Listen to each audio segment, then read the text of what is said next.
बिस्मिल्लाहिर्रहमानिर्रहीम। भाई कैसे हैं आप लोग? ठीक है? ऑनलाइन कंफर्म करो, आवाज स्क्रीन वीडियो सब ठीक है आपके पास? ऑनलाइन जल्दी जल्दी कंफर्म करें बेटा। आप लोग कैसे हैं? पहली क्लास अटेंड की बात है। ओके, ऑनलाइन स्टूडेंट्स किस किस ने पहली क्लास अटेंड नहीं की? आपके बात थोड़ा क्यों बताएं, ज्यादा क्यों नहीं बताएं? अच्छा भाई, जेड क्या इशू है आवाज में? अच्छा भाई, देखो ऑनलाइन वालों बेटा, आपको आवाज में थोड़ा सा भी प्रॉब्लम लगे ना, इको करे या समझ ना आए तो मुझे इन्फॉर्म करना है आपने, ठीक है? जल्दी कंफर्म करो भाई, ऑनलाइन स्टूडेंट्स जल्दी बेटा, सारे बच्चे परफेक्ट है। चलो थैंक यू बेटा। अच्छा भाई, पहले तो लास्ट क्लास से हम रिकनेक्ट करेंगे और आज बहुत प्रैक्टिस करेंगे। Are you ready? पक्की बात है? रजिस्टर है? कहाँ है? ये पुराना वाला क्यों लाए हो? मतलब अच्छा, पीआरसी वाला है। अच्छा भाई, चलो दिखने में खैर है, कोई बात नहीं, बस खाली होना चाहिए क्योंकि इसको तो आपने भरना है। अच्छा भाई, सबसे पहले तो आप जिस चीज को स्टडी कर रहे हैं उस तक आ जाते हैं। पिछली क्लास में हमने स्टडी जो किया था रेजिडेंशियल स्टेटस, रेजिडेंशियल स्टेटस के हवाले से यहां से मैं वापस स्टार्ट करूंगा। कुछ नई कवरेज करेंगे और लास्ट अटेम्प्ट की तरह, जैसे हमने लास्ट अटेम्प्ट का एक सवाल किया था, तो मैंने एक असाइनमेंट शेयर किए, देखिए आपने। उस असाइनमेंट में सवालात कितने हैं? वाह, 11 सवाल नहीं है, एक एक उसमें सिचुएशन को अलग काउंट करोगे तो कोई ये 25 से 30 सवाल बन जाते हैं, क्योंकि 11 नंबर है, इंडिविजुअल केसेस उसकी अलग अलग है, तो सबको अलग क्वेश्चन हम काउंट करेंगे। तो 25 से 30 सिचुएशंस पे अगर आप एक टॉपिक को अप्लाई कर लोगे तो बताओ उसके बाद क्या रह जाता है? आईकेप को कोई डिफिकल्ट सवाल पूछने के लिए लॉ चेंज करना पड़ेगा। लॉ तो आसान ही होगा यार, सब तो पूछ लिया उसने।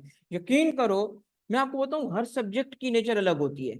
हर सब्जेक्ट की नेचर अलग होती है। बच्चा बहुत काका है यार, बच्चा ना बहुत बेवकूफ है। पता है क्यों? सारे सब्जेक्ट्स में एक टीचर बड़ा अच्छा लगता है ना, वाह यार कमाल का टीचर है, उसकी बातें सब पे अप्लाई करते हैं। अब सर तारिक जी कमाल का डेस्क पढ़ाते हैं, सर की बातें अप्लाई करो ये अकाउंटिंग पे। अरे भाई, हर सब्जेक्ट का मिजाज अलग अलग है, ठीक है? सर की बातें अप्लाई करो भी लॉ पे, तो कुछ सब्जेक्ट के हिसाब से स्ट्रेटेजी बनती है। मैं आपको एक बात बताऊं, यकीन करो, लास्ट अटेम्प्ट में जिस तरीके से बच्चे को मैंने पढ़ाया और साथ दिया, उसके बाद मैं इस नतीजे पे पहुंचा हूं कि अगर आखिरी 1.5 से 2 महीना टीचर साथ नहीं होगा, आप पेपर पास कर ही नहीं सकते। कर ही नहीं सकते। सर ये क्या बात हुई, क्यों नहीं कर सकते? क्या हम मेहनत नहीं करते? बहुत मेहनत करते हो यार। सर क्या हमें प्रैक्टिस नहीं करते? यार प्रैक्टिस ही तो करते हो तुम। प्रॉब्लम कहाँ आएगा? अंडरस्टैंडिंग गलत समझते हो, ट्रीटमेंट गलत।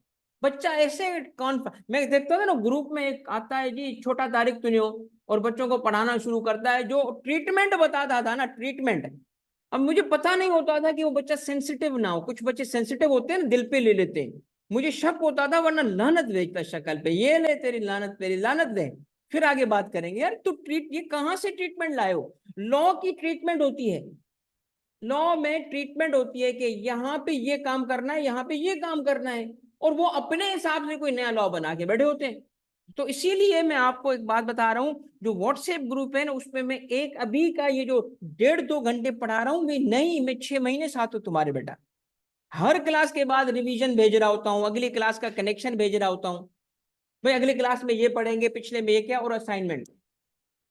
हर क्लास के बाद जो असाइनमेंट दी गई है ना टॉपिक के हिसाब से, वो इंशाल्लाह।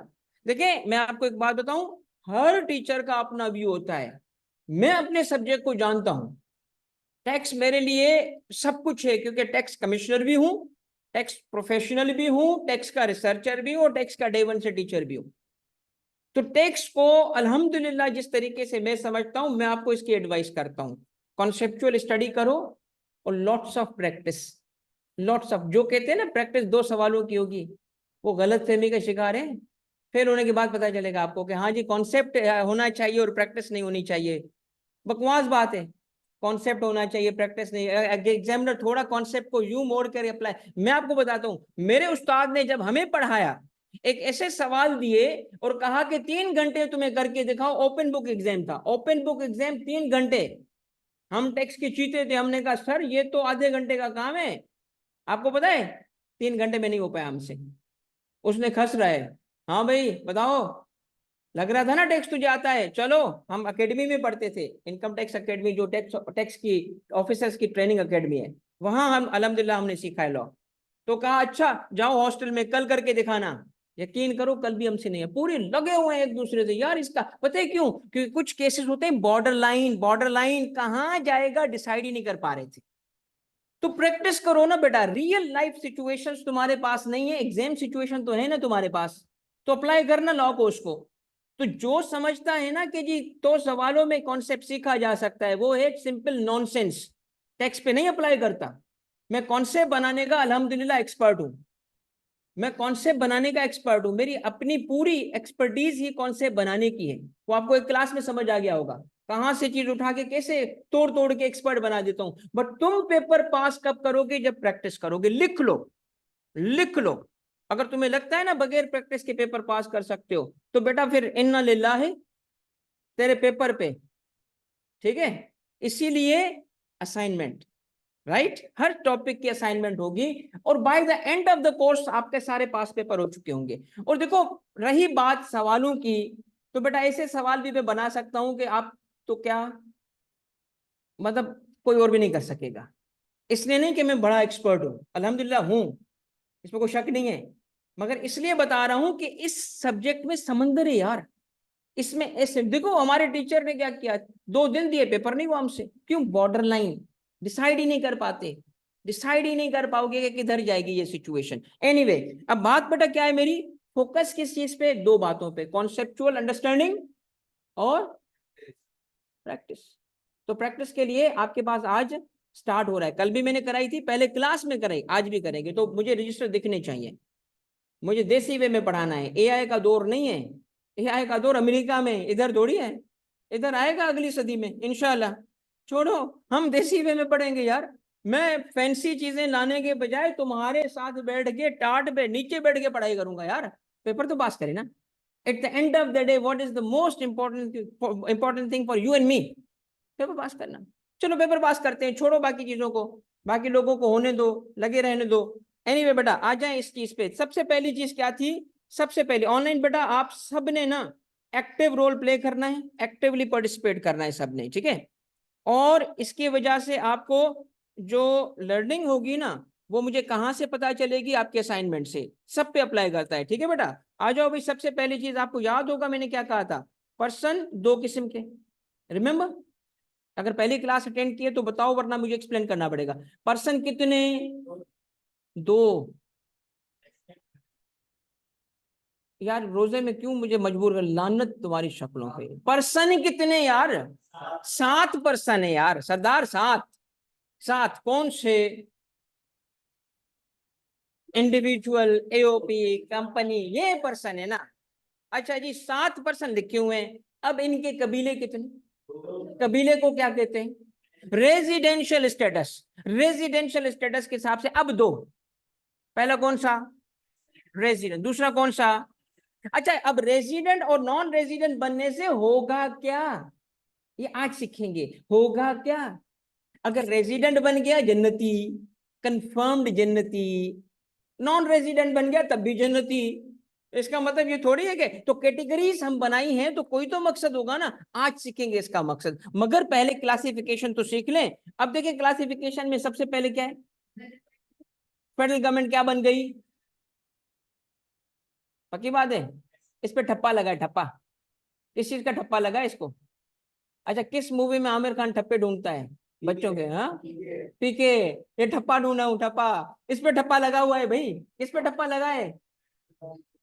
उसके ठप्पा लगा हुआ, ढूंढने की जरूरत नहीं है। क्या ठप्पा है इस पे? हमेशा, हमेशा रेजिडेंट। और बाकी 3 पे कौन सा ठप्पा? ये हमेशा नॉन रेजिडेंट। मगर इसके डब्बे ढूंढने पड़ेंगे भाई, देखना पड़ेगा रेजिडेंट है, क्योंकि दोनों पॉसिबिलिटीज हैं। रेजिडेंट भी बन सकता है, और रेजिडेंट होगा तो इस लाइन में, नॉन रेजिडेंट होगा तो दूसरी लाइन में, वो टैक्स ट्रीटमेंट की कोई फर्क हो जाएगा उनका। ओके, अब आते हैं पहले पर्सन पे। पहले पर्सन को इंडिविजुअल कहते हैं। इंडिविजुअल बोले तो ह्यूमन बीइंग, इंसान।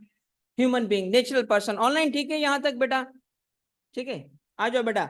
अब इसमें रेजिडेंट बनने के लिए कितने रूल्स थे? 3। रूल नंबर 1 क्या था? ये पढ़ा था आपने। रूल नंबर 1 क्या है? रूल नंबर 1 है, अब कुछ बच्चों ने जो मुझे ड्राफ्टिंग करके भेजा, वेरी हैप्पी यार, वेरी हैप्पी। पहले क्लास में असाइनमेंट दी और बच्चों ने कर ली यार, इससे ज्यादा खुशी क्या है मुझे। आई एम वेरी हैप्पी, बच्चों ने सॉल्व किया है, ठीक है। सबने सॉल्व करना है बेटा, ये आप अपने लिए कर रहे हो, मेरे लिए नहीं कर रहे हो, अपने लिए कर रहे हो। उसमें एक गलती कॉमन थी, वर्ड प्रेजेंस की बजाय स्टे इस्तेमाल कर रहे थे। स्टे, जो मैंने सवाल दिया था ना एक एक का पास पेपर का, उसमें जैसे वो चेंग चूंग जो भी था, चेंग, चेंग्स स्टे, चेंग्स स्टे नहीं बोलोगे, क्या बोलोगे?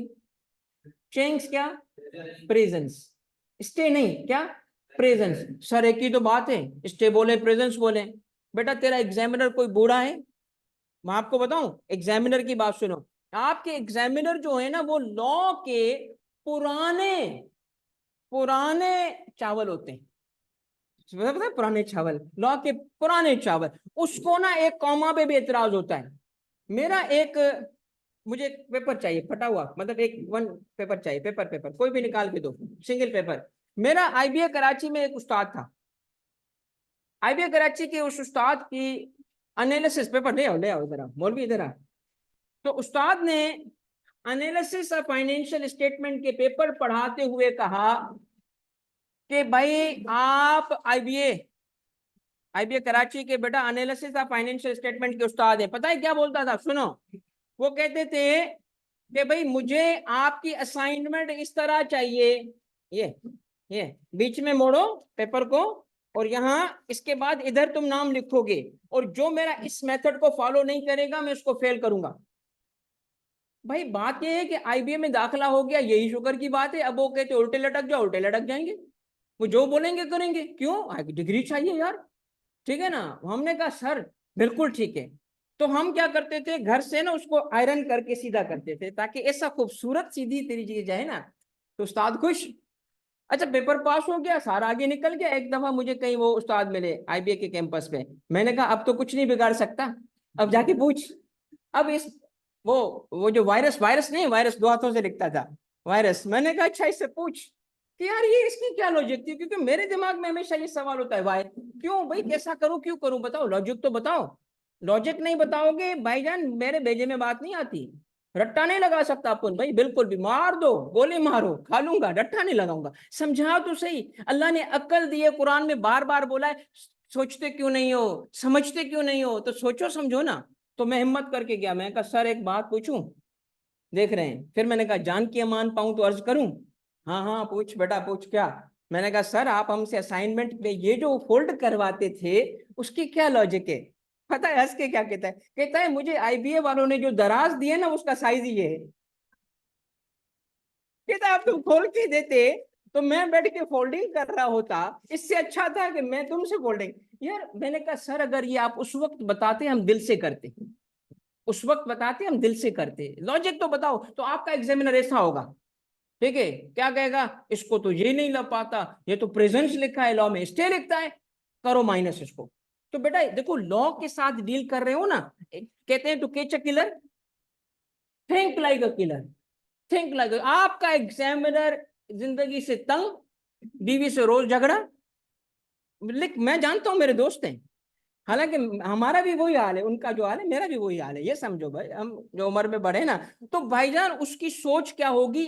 एक्यूरेसी। याद रखो, इस पेपर को पास करना है तो एक्यूरेसी का कोई सब्स्टिट्यूट नहीं है। You have to be accurate, you have to be absolutely accurate, right. तो उसके लिए लफ्जों को क्या करना पड़ेगा? डिस्टिंग्विश करना पड़ेगा। जो बजाहिर एक चीज नजर आती है, अब मेरी बात सुनो, हजरत अली का एक कौल मैंने कल सुनाया था आपको, नहीं तो दोबारा सुनो। मैंने कहा था कि एक हजरत अली का कौल है करमल्लाह वजह, कि या अल्लाह मुझे ताकत दे उस चीज को चेंज करूं जिसको मैं चेंज कर सकता हूं। एक चीज मुझे तकलीफ दे रही है, मैं उसको चेंज कर सकता हूं, मैं तीन चीज को चेंज करूं। और या अल्लाह मुझे सब्र दे उस चीज पे जो मैं चेंज नहीं कर सकता, उसको कबूल कर लूं। और तीसरी चीज क्या कही है? या अल्लाह मुझे चीजों का फर्क समझा। इल्म बेटा पता है क्या है? जो रासिख फिल इल्म होते हैं, जो उलमा होते हैं, जो चीजों को जानते हैं, वो चीजों का फर्क जानते हैं, फर्क जानते हैं। तो फर्क स्टे में और प्रेजेंस में जो जानता है ना, वो है चीता। हालांकि आम लोगों को सेम नजर आएगा। मेरे एक दोस्त को बकरियां पालने का शौक है, सीरियसली, मजाक नहीं, बकरियां पाल रहे हैं। मैंने कहा ये बकरी, बकरी नहीं बोलो इसको, अरे बकरी है तो बोलूंगा नहीं। मैंने कहा यार ये क्या बात हो गई, नाराज हो रहा है, बकरी नहीं बोल इसको। मैं बकरी नहीं बोलूंगा तो बकरी को क्या बोलूंगा? कहता है इसको, उसने उसका नाम, उसकी कोई नस्ल थी, पता नहीं कामोरी, पता नहीं क्या बोलते हैं, मुझे तो कुछ नहीं हुआ, कामोरी। भाई ये क्या होता है? कहता है भाई ये वो बकरी है जो नीचे से घास नहीं खाती, इसको घास खिलाने के लिए लटका के ऊपर देनी पड़ती है। मैं हैरान, मैंने कहा अच्छा, बकरी भी ब्यूरोक्रेट है? मैं समझा मैं ब्यूरोक्रेट हूँ, civil servant, government of Pakistan bureaucrat, तो बकरी भी ब्यूरोक्रेट है भाई, वो भी नीचे से नहीं खाती। अच्छा मैंने क्या किया, मैंने घास उठा के उसके नीचे रख दी, यकीन करो नहीं खाई, फिर उसको ऊपर करके लटका दी, खा रही। इसका मतलब है चीजों का फर्क, वो बकरी नहीं है, क्या है? चीजों का फर्क। वो कुछ बकरी की भी नस्ल है। तो इसका मतलब क्या है? लफ्जों में फर्क करना सीखो बेटा, ये राज बता रहा हूं आज। तो स्टे लिखोगे तुम्हें सही लगेगा, मगर एग्जामिनर को सही नहीं लगेगा। क्यों? अब इसको रट्टा नहीं समझेंगे हम, इसको इल्म समझते हैं। तो एक लफ्ज इस्तेमाल होगा, कौन सा बोलो? अब तो नहीं बोलोगे ना। अगर किसी इंडिविजुअल का, पर्सन भी नहीं बोला मैंने, पर्सन नहीं बोला, क्या बोला मैंने? एक इंडिविजुअल का क्या प्रेजेंस, लफ्ज बोलो क्या बेटा? एक इंडिविजुअल का क्या होना चाहिए? Presence, presence. तो प्रेजेंस के लिए दो लफ्ज आते हैं, दो सवाल उठे। प्रेजेंस कहां, कहां? भाई पाकिस्तानी लॉ है, पाकिस्तान में बात हो रही होगी, पाकिस्तान में उसका प्रेजेंस होना चाहिए, पाकिस्तान में उसका प्रेजेंस। अच्छा रूहानी प्रेजेंस हो मुर्शिद की तरह? नहीं, नहीं चलेगा। डिजिटल प्रेजेंस हो, ऑनलाइन? नहीं, नहीं चलेगा। फिजिकल प्रेजेंस हो तो ये चलेगा। और प्रेजेंस तो कितना, कितना, ये आपको याद है ना, 183 डेज। आज इसकी लॉजिक भी सीखोगे, वाई 183, इसकी मैं हर चीज का वाई सीखोगे बेटा, इंशाल्लाह समझ आएगी यार। फिर भी याद ना करो, रोज सोते वक्त लानत दिया करो खुद की शक्ल पे बस, कि यार ये सीधी सी बात है ना, और क्या करेंगे यार, अगर इतना कुछ मिले फिर भी ना हम पढ़ाई करें, सब कुछ लॉजिकली समझ आए, थोड़ी सी तो एफर्ट करनी पड़ेगी ना। तो 183 डेज आर मोर पे फिर दो बातें याद रखोगे, कौन सी बेटा? इन एग्रीगेट का क्या मतलब हुआ? इन एग्रीगेट का मतलब हुआ कि साल में कुल मिला के दिन इतने होने चाहिए, ना कि अब देखें, एक बंदा आया, कंटिन्यूअसली 180 दिन रहा, कंटिन्यूअसली 170 दिन रहा, या कंटिन्यूअसली 190 दिन रहा। ये कंटिन्यूअस होना जरूरी नहीं है, आया गया आया गया, टोटल कुल मिला के कितना हुआ? रेजिडेंट, रेजिडेंट है। इन एग्रीगेट का मतलब ये निकला। और इन एग्रीगेट, अब देखें, क्या पाकिस्तान में जिंदगी में टोटल 190 दिन आने, या 183 दिन, एक पूरे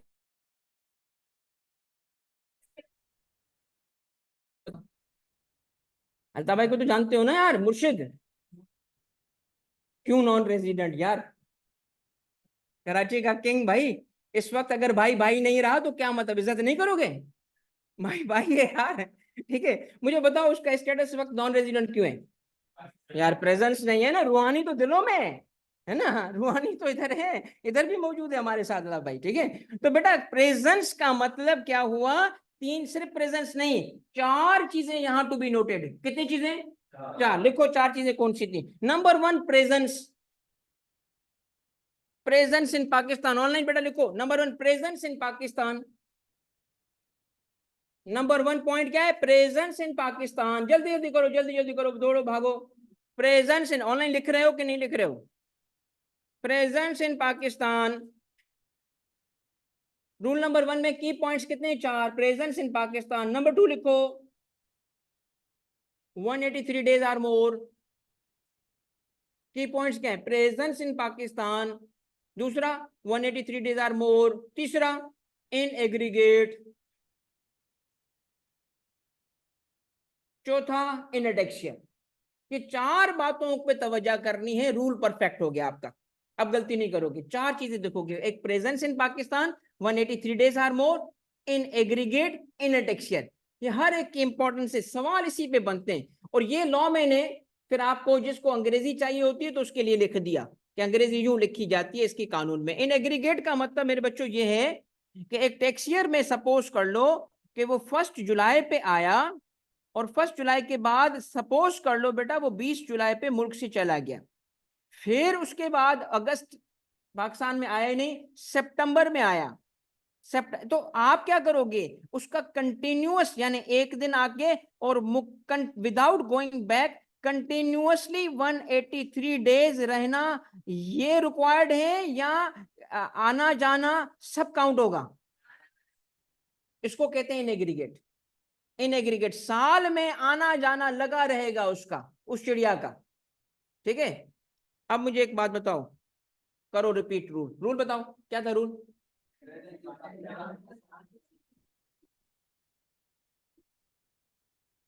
इसे कहते हैं मदरसा, और मैं हूं मौलवाना तारिक तुनियो। हाँ, ऐसे हिलना भी चाहिए, आवाज भी आए, हिलो भी। ठीक है, ये मदरसा है हमारा। ठीक है, इसमें चीजें हम समझेंगे भी, याद रखेंगे। ठीक है बेटा, चलो बेटा सेकंड क्या है, डेज काउंट करने के लिए रूल्स थे। अब चूंकि प्रेजेंस है, तो प्रेजेंस चाहे उस दिन वो काम करे कि ना करे, उसकी फैक्ट्री हो, वर्किंग हो कि नॉन वर्किंग हो, तो वजाहत की गई है कि भाई जब उस बंदे का पाकिस्तान में पार्ट ऑफ अ डे हो, पार्ट ऑफ अ डे का मतलब है arrival, departure, part of a day होंगे ना, कहता फुल डे काउंट करो, डे ऑफ अराइवल भी काउंट होगा, डे ऑफ डिपार्चर भी काउंट होगा, फुल हॉलीडे काउंट होगा, काम की जरूरत थोड़ी है, प्रेजेंस। अच्छा, लीव काउंट होगा। अच्छा जी, अगर उसका एक्टिविटी रुक जाए, क्यों, स्ट्राइक, लॉकआउट्स, डिलेज, तो भी काउंट होगा। हॉलीडेज पाकिस्तान में गुजारे, वो भी काउंट होंगे। इसका मतलब उसका प्रेजेंस अगर हो गया ना पाकिस्तान में, तो काउंट होगा, सिवाय एक डे के। क्या बोला था हमने उसको? शाबाश शाबाश, in transit day. In transit day किसको कहते हैं? फ्लाइट पाकिस्तान में लैंड करती है, बंदे ने पाकिस्तान नहीं आना था, किसी और मुल्क जाना था, तो लैंडिंग की वजह से वो इन ट्रांजिट हो गया था, वो डे काउंट नहीं करेंगे, और इन ट्रांजिट डे के अलावा बाकी सारे डेज काउंट करेंगे। ये था लास्ट अटेम्प्ट का पेपर जो हमने सॉल्व किया था, लास्ट अटेम्प्ट का मैंने डिस्कस किया था आपके साथ। अब और बहुत सारे पेपर सॉल्व होंगे आज। अब हम आते हैं रूल नंबर 2 पे। रूल नंबर 2 से पहले थोड़ा एक एनालिसिस दे दूं, एनालिसिस, ताकि तुम्हें अंडरस्टैंडिंग और बेहतर हो जाए, लॉजिक समझ आ जाए, वाई समझ आए कि ऐसा है तो ऐसा क्यों है। सबसे पहले साल में कितने दिन, आधा करो। तो अब रिक्वायरमेंट क्या रखी गई, क्या रखी गई, 183, ताकि एक मुल्क में वो रेजिडेंट हो तो दूसरे में नॉन रेजिडेंट। अगर ग्लोबली सेम रूल फॉलो होता है, अब आपको पता है चाहत फतेह अली, सॉरी राहत फतेह अली, चाहत है ना, मेरी उससे चाहत है, क्योंकि उसको भी पीर का पड़ा हुआ पानी अच्छा लगता है, मुझे भी अच्छा लगता है। आपको पता है रोजे में भाई भी जाता है, मैं अपने पीर का पड़ा हुआ पानी जरूर पीता हूँ। वो अलग बात है कि मेरा पीर मेरी बीवी है। और पिछली क्लास नहीं देखी, मैं डे 1 पे बता चुका हूँ यार, मुर्शिद, मुर्शिद बेटा मुर्शिद। तो उसका पड़ा हुआ पानी है, अल्हम्दुलिल्लाह, लोगों के साथ माँ की दुआएं, मेरे साथ बीवी की दुआएं। ठीक है, ओके। तो क्या है, तो बेटा बात यह है कि राहत फतेह अली खान अगर इंडिया आता जाता है, ओके, सपोज करो इंडिया में भी सेम कानून है जैसा हमारा है, तो कहां रेजिडेंट कहां नॉन रेजिडेंट? जहां 183 वहां, और जहां उससे कम नॉन रेजिडेंट। ठीक है, समझ आई बात? तो व्हाई दिस 183, क्योंकि हाफ ऑफ द ईयर से एक दिन बढ़ा दिया, एक दिन बढ़ा दिया। ओके, अब इसकी तरह ये देखो, सिट बैक और लुक एट दिस, दो कंट्रीज हैं। अब आप कहेंगे सर एग्जाम्पल तो इंडिया की दी थी, यहाँ इंडिया लिखा क्यों नहीं? भाई इंडिया को मैं गालियां देता हूँ, सॉरी, मेरी लड़ाई है उनसे। देखो कभी भी इंडिया पे कोई बात निकल जाए ना तो माइंड नहीं करना है, पड़ोसी तो है बट मेरा दुश्मन है। अच्छा जी, फिर क्या है, एक्स लिख दिया उसकी जगह, नाम नहीं ले रहा उसका। ओके, अब जैसे हमारे मुल्क में ईस्टर्न, खास तौर पे पाकिस्तान के रूरल एरिया में, बीवी अपने मियाँ का नाम नहीं लेती, क्या बोलती है? सुनिए जी। तो मेरा वो वाला सिलसिला नहीं है इंडिया के साथ कि उसका नाम नहीं लेता, मैं किसी और वजह से नाम नहीं लेता कि गाली ना निकल जाए। ठीक है, झगड़ा है बेटा मेरा उनसे अजल से, ठीक है, ये मैं बता दूं। आ जाओ बेटा, 183 डेज पाकिस्तान में और कंट्री एक्स में कितना, कितना बेटा 182। बताओ क्या है ये, इस that was the logic. Okay, that was the logic. अब और सुने बेटा, और सुने प्रॉब्लम कहाँ आता है, ये देखना गौर से देखना। ये शाबाश, क्या नाम है तुम्हारा, शाबाश बेटा। ये देखो, अब देखो ये रेजिडेंट और देखो ये भी रेजिडेंट। ये क्या बात हुई, लीप ईयर तो नहीं है। आप वाला केस आएगा, लीप ईयर आएगा। ये क्या हुआ भाई, बताओ कैसे हुआ। दूसरे कंट्री का दूसरा रूल है, उनकी मर्जी, उनका मुल्क उनकी मर्जी। वो जरूरी थोड़ी है कि हमारी तरह होंगे। अगर उस मुल्क में रूल 182 डेज का है तो वहां रेजिडेंट, हमारे यहाँ भी रेजिडेंट होने दो, की फर्क पैदा है। मगर आगे जाए लॉजिक, नेक्स्ट पे आ जाओ। अब बताओ ये कैसे हो सकता है, ये लीप ईयर था। यानी बेसिक लॉ का स्ट्रक्चर और डिजाइन ये है कि एक मुल्क में रेजिडेंट हो, दूसरे में नॉन रेजिडेंट हो, मगर ये जरूरी नहीं है ऐसा होना। देयर इज अ पॉसिबिलिटी कि वो एक मुल्क में भी रेजिडेंट और साथ में दूसरे में भी रेजिडेंट। अब इससे क्या होता है वो बाद में देखेंगे, ये पॉसिबिलिटी है।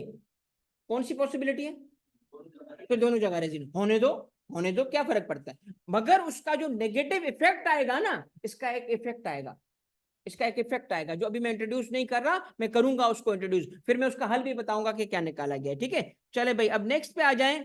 ये आपकी वही चीज दिखाई है, और यहां आके मैं वापस आऊंगा, एक एग्जांपल बनाऊंगा बाद में। ये जगह मैंने इसलिए छोड़ी है कि वो इफेक्ट क्या आता है मैं इंट्रोड्यूस करूंगा, फिर यहां आके मैं वापस आके उस इलस्ट्रेशन को बनाऊंगा, आपको वो लॉजिक समझ आ जाएगी। नेक्स्ट पे आ जाओ रूल 2 पे। रूल 1 कोई रिवाइज करेगा, presence in Pakistan of 183 days or more in a, okay next. Rule number 2 है कि अगर वो क्या हो, एम्प्लॉय, नौकर, नौकरी में क्या आता है, नौकर। हमेशा नौकरी करना ना तो 4 लफ्ज पहले वाले नहीं भूलना। नौकरी में नखरा नहीं होता, क्या होता है, नौकर। नौकरी है ना, एम्प्लॉय है, किसका किसका नोट करना है तवज्जो से, क्योंकि लॉ में क्या देखना है बेटा, लफ्ज।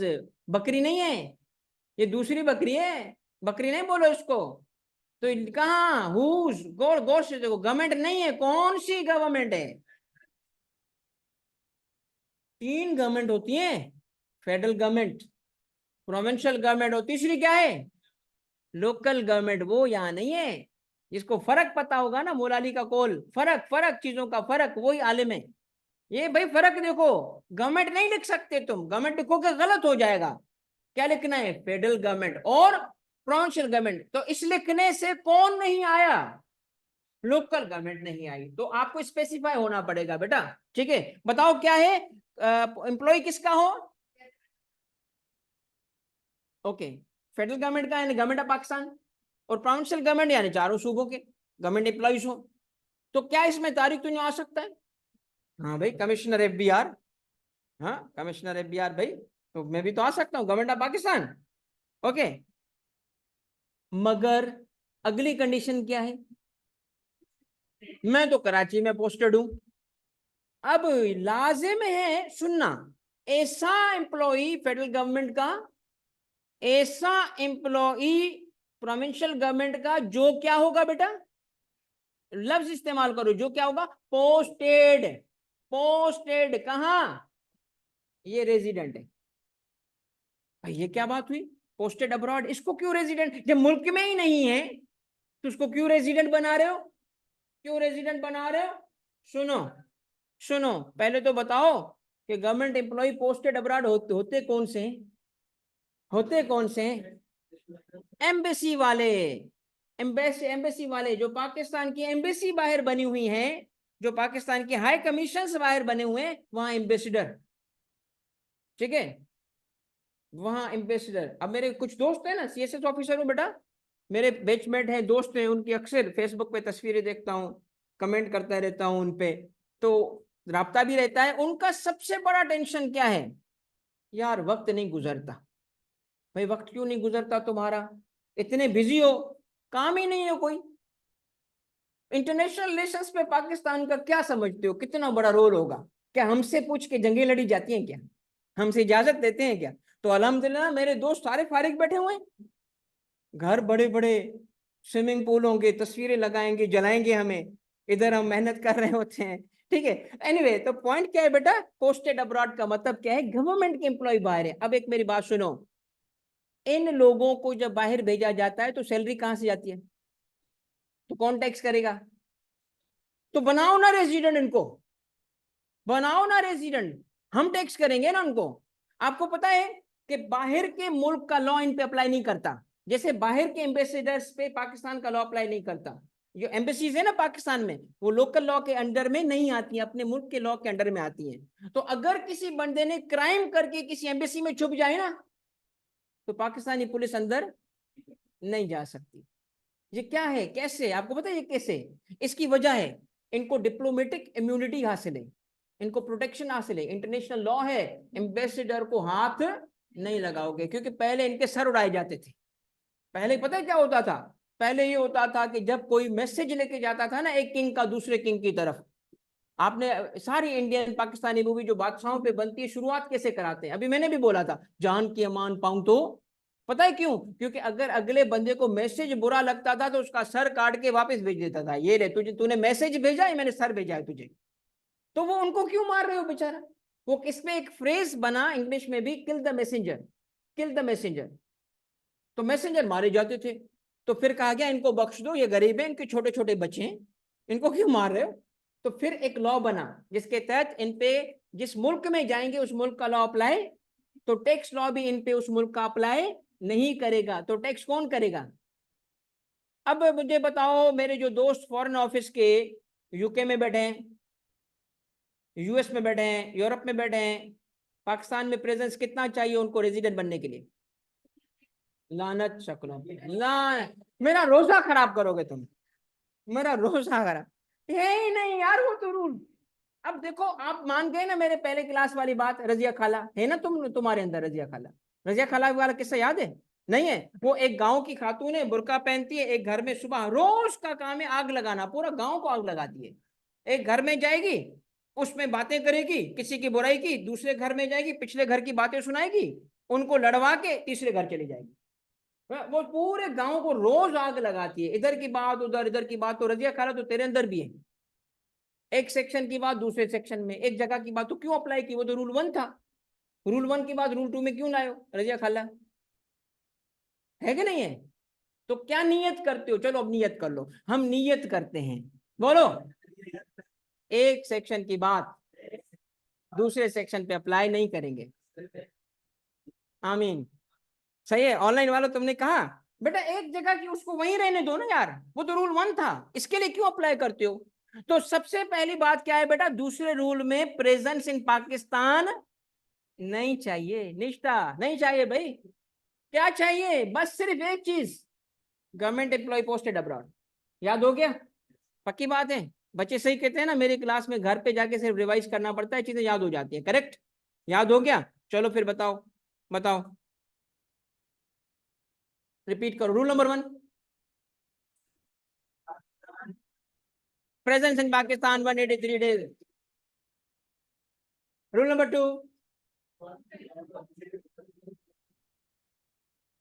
शाबाश, शाबाश, गुड जॉब, रूल नंबर 3, भाई रूल नंबर 3 जो है ना वो समझना पड़ेगा। अब रूल नंबर 3 बिल्कुल रिसेंट एडिशन है, पास्ट पेपर्स में इस पे कम सवाल मिलेंगे आपको, हम बनाएंगे, कुछ सवाल हैं भी। अब ये कहता है कि कुछ ऐसे लोग भी हैं जो अपनी टैक्स प्लानिंग करते हैं, प्लानिंग करते हैं क्योंकि वो उनके पास पैसा बड़ा है। प्लानिंग क्या करते हैं, पाकिस्तान, यूएई, यूके, यूएसए, ये आजाद रूहें घूमती रहती हैं, इतने अमीर के मुल्कों में घूमते रहते हैं, बिजनेसमैन है ना। एक साहब से, चूंकि मेरे जानने वाला था, सीनियर भी था, किसी जमाने में गवर्नमेंट जॉब भी करते थे, इस वजह से मैं उनको सर बोलता हूँ। सर किधर है, यार तारिक मैं जा रहा हूँ यूएई, अच्छा अच्छा अच्छा, चले सर जब आएंगे तो आपसे बात करें, नहीं नहीं मैं सुबह वापस आ रहा हूँ, तो जा क्यों रहे हो यार, जा क्यों रहे हो, है। मेरा एक सच्ची मजाक नहीं करा, मेरा कस्टम का एक दोस्त है, कभी मैं उसको लाऊंगा, इतना मुझे, वो मुझे एक दिन कहता है, यार तारिक बस मिस हो गया, तुझे बर्थडे पे नहीं बुलाया तुझे। मैंने कहा यार तू क्यों नहीं बुलाया तूने, यार कमाल का बर्थडे हुआ यार, कमाल का, ऐसा जबरदस्त केक बना, कमाल का केक बना। मेरी बहन जबरदस्त केक बनाती है यार, कमाल का केक था वो। टॉमी को ना फेवरेट केक है टॉमी का। मैं टॉमी कौन कहता, मेरा कुत्ता। मैं बर्थडे किसकी थी, कहता टॉमी की तो थी। आज सच्ची बताऊं, ही इज 45, ही इज 45। ठीक है, इसका मतलब मैं तो छोटा हूँ, राइट, ही इज 45। और आज तक शादी नहीं की अपने कुत्तों की वजह से। मैं मजाक नहीं कर रहा, झूठे पे लानत, झूठे पे लानत। वो उसके पास 20-22 कुत्ते हैं, उस कुत्ते के पास उसने उसको, मैंने कहा यार तू शादी नहीं कर, कहता है कौन सी होगी इन कुत्तों के साथ रहेगी। मैं तू भी तो वही है तेरे साथ कौन रहेगा। तो भाई ये अमीर लोगों के ना चोंचले कुछ और होते हैं। तो भाई साहब कहते हैं, मैं कहा सर जा क्यों रहे, यार बाल कटवाने। हाँ यहाँ ना चीक नहीं काटते, दुबई में जरा बाल कटवा के सुबह वापस आ जाऊंगा। हाँ, कमाल करते हो यार, कमाल करते हो, चाय पीने दुबई जा रहा हूँ। मैं कोई बात नहीं, सुबह वापस आ जाऊंगा, नहीं वापस आ रहा हूँ। आपको पता है बाद में उन्होंने मुझे बताया कि पाकिस्तान में उसका 183 डे होना वाला था, वो इसलिए चले गए यहाँ से, क्योंकि पाकिस्तान में उसने क्या बनना था, क्या बनना था, नॉन रेजिडेंट बनना था।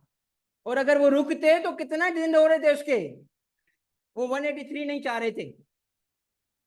एक दिन बाल कटवाने वहां चले गए कि ताकि पाकिस्तान में स्टे कितना होगा उसका, 182 डेज। क्या बन चुका है वो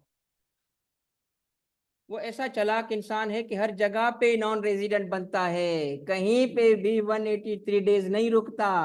तो हर जगह भाईजान क्या है, नॉन रेजिडेंट।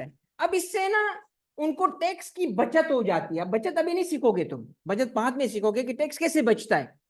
तो अब इंटरनेशनल कंट्रीज ने कहा अच्छा ये टैक्स पेयर तो बड़े चालाक हैं, हम सबको चूना लगा रहे हैं। कंट्रीज आपस में बैठ गई कि ये इतने चालाक है अमीर लोग, बड़ी बड़ी कंपनियां, ये हमें चूना लगा रही है, चलो हम बैठ के इनको चूना लगाते। अब सारे कंट्रीज ने फिर एक रूल बनाया कि अगर कोई किसी भी मुल्क में रेजिडेंट नहीं बन रहा होगा तो जहां का सिटीजन है वहां रेजिडेंट बना दो उसको। रूल समझ आई, सुने, रूल नंबर 1 अलग, रूल नंबर 2 अलग। मगर ये काफी नहीं है, फिर देखो पाकिस्तान में क्या है, नॉन रेजिडेंट, ठीक है, नॉन रेजिडेंट पाकिस्तान में क्या है, नॉन रेजिडेंट। छोड़ो नहीं, पूछो से पूछो, क्या पूछोगे, कहीं और रेजिडेंट तो नहीं हो, नहीं है, because of being citizen, because of being citizen इन पाकिस्तान, वो कहां का रेजिडेंट है। अब मैं एक जुमला बोलता हूं, मुझे सही नहीं बोलना है तो मुझे करेक्ट कीजिएगा। एक कहावत है, जहां की खोती, खोती कहते हैं गधे को, वहां आण खलोती। ये यहीं का गधा था, यहीं आके इसको रेजिडेंट बनाया गया। यानी इसका मतलब है सिटीजन बनने से आप पे यहां सिटीजनशिप का कॉन्सेप्ट है। If you are Pakistani, if you are Pakistani, तो कहीं पे भी रेजिडेंट नहीं हो तो तुम कहां के रेजिडेंट हो। ये कौन सा रूल है बेटा, रूल नंबर 3, रूल नंबर 3। इसका मतलब 183 डेज से कम वाले भी पाकिस्तान में रेजिडेंट बन सकते हैं, बशर्ते के किसी और मुल्क में वो, हो गया कवर, हो गया कवर। अब इसकी अंग्रेजी तो पढ़ ले, इसकी अंग्रेजी पढ़ते हैं भाई। Being a citizen of Pakistan is not present in any other country more than 182। देखो किसी और मुल्क में 182 से ज्यादा हो गया तो रेजिडेंट हो गया। हाँ, किसी और मुल्क में 182 से ज्यादा ना हो, भाई ज्यादा होगा तो रेजिडेंट बन जाएगा ना, या किसी और वजह से वहां पे रेजिडेंट ना हो। इसका मतलब किसी भी सूरत में वो किसी और मुल्क का रेजिडेंट ना हो, क्या बन चुका है, पाकिस्तान में रेजिडेंट। किस वजह से बना,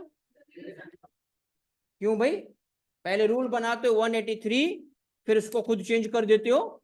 तुम मुल्क हो या बीवी हो, मजाक नहीं है, सीरियस बता रहा हूं भाई। मुल्क हो तो एक बात तो करो, देखो तुम भी तो एक जगह रुको, कहीं तो रेजिडेंट बनो।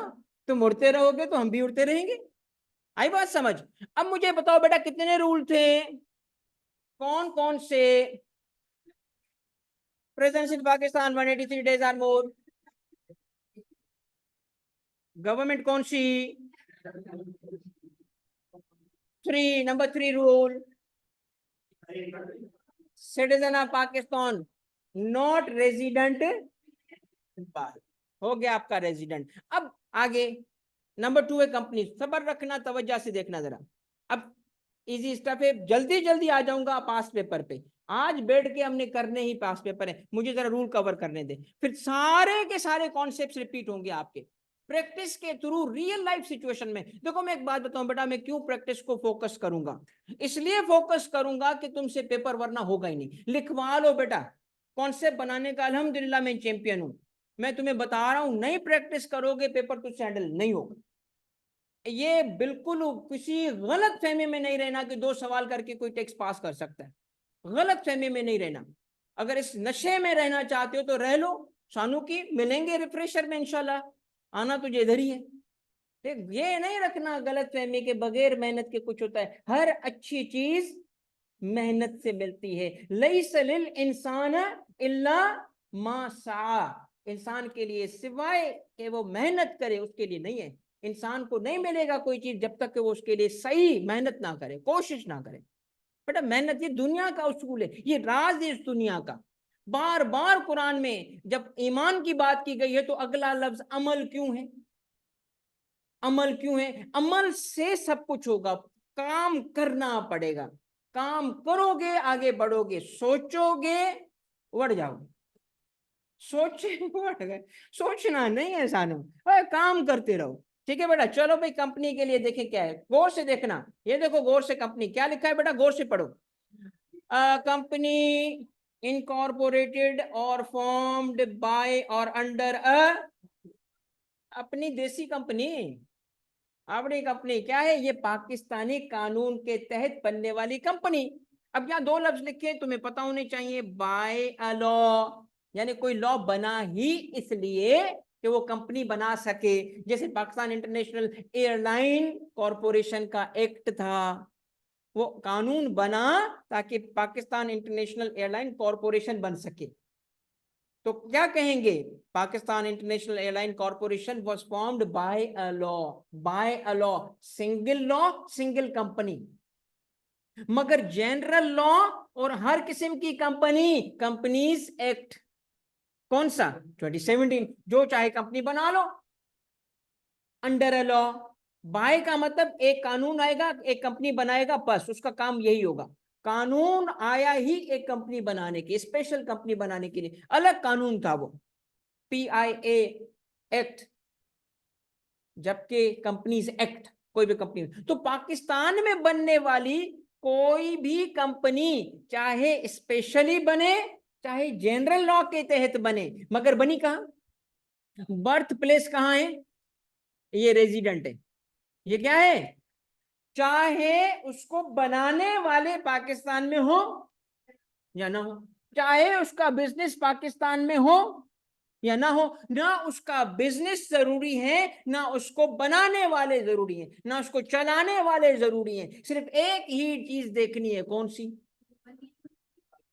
पाकिस्तानी कंपनी है, यानी पाकिस्तानी लॉ के तहत बनी या नहीं बनी। बनी क्या बोलोगे,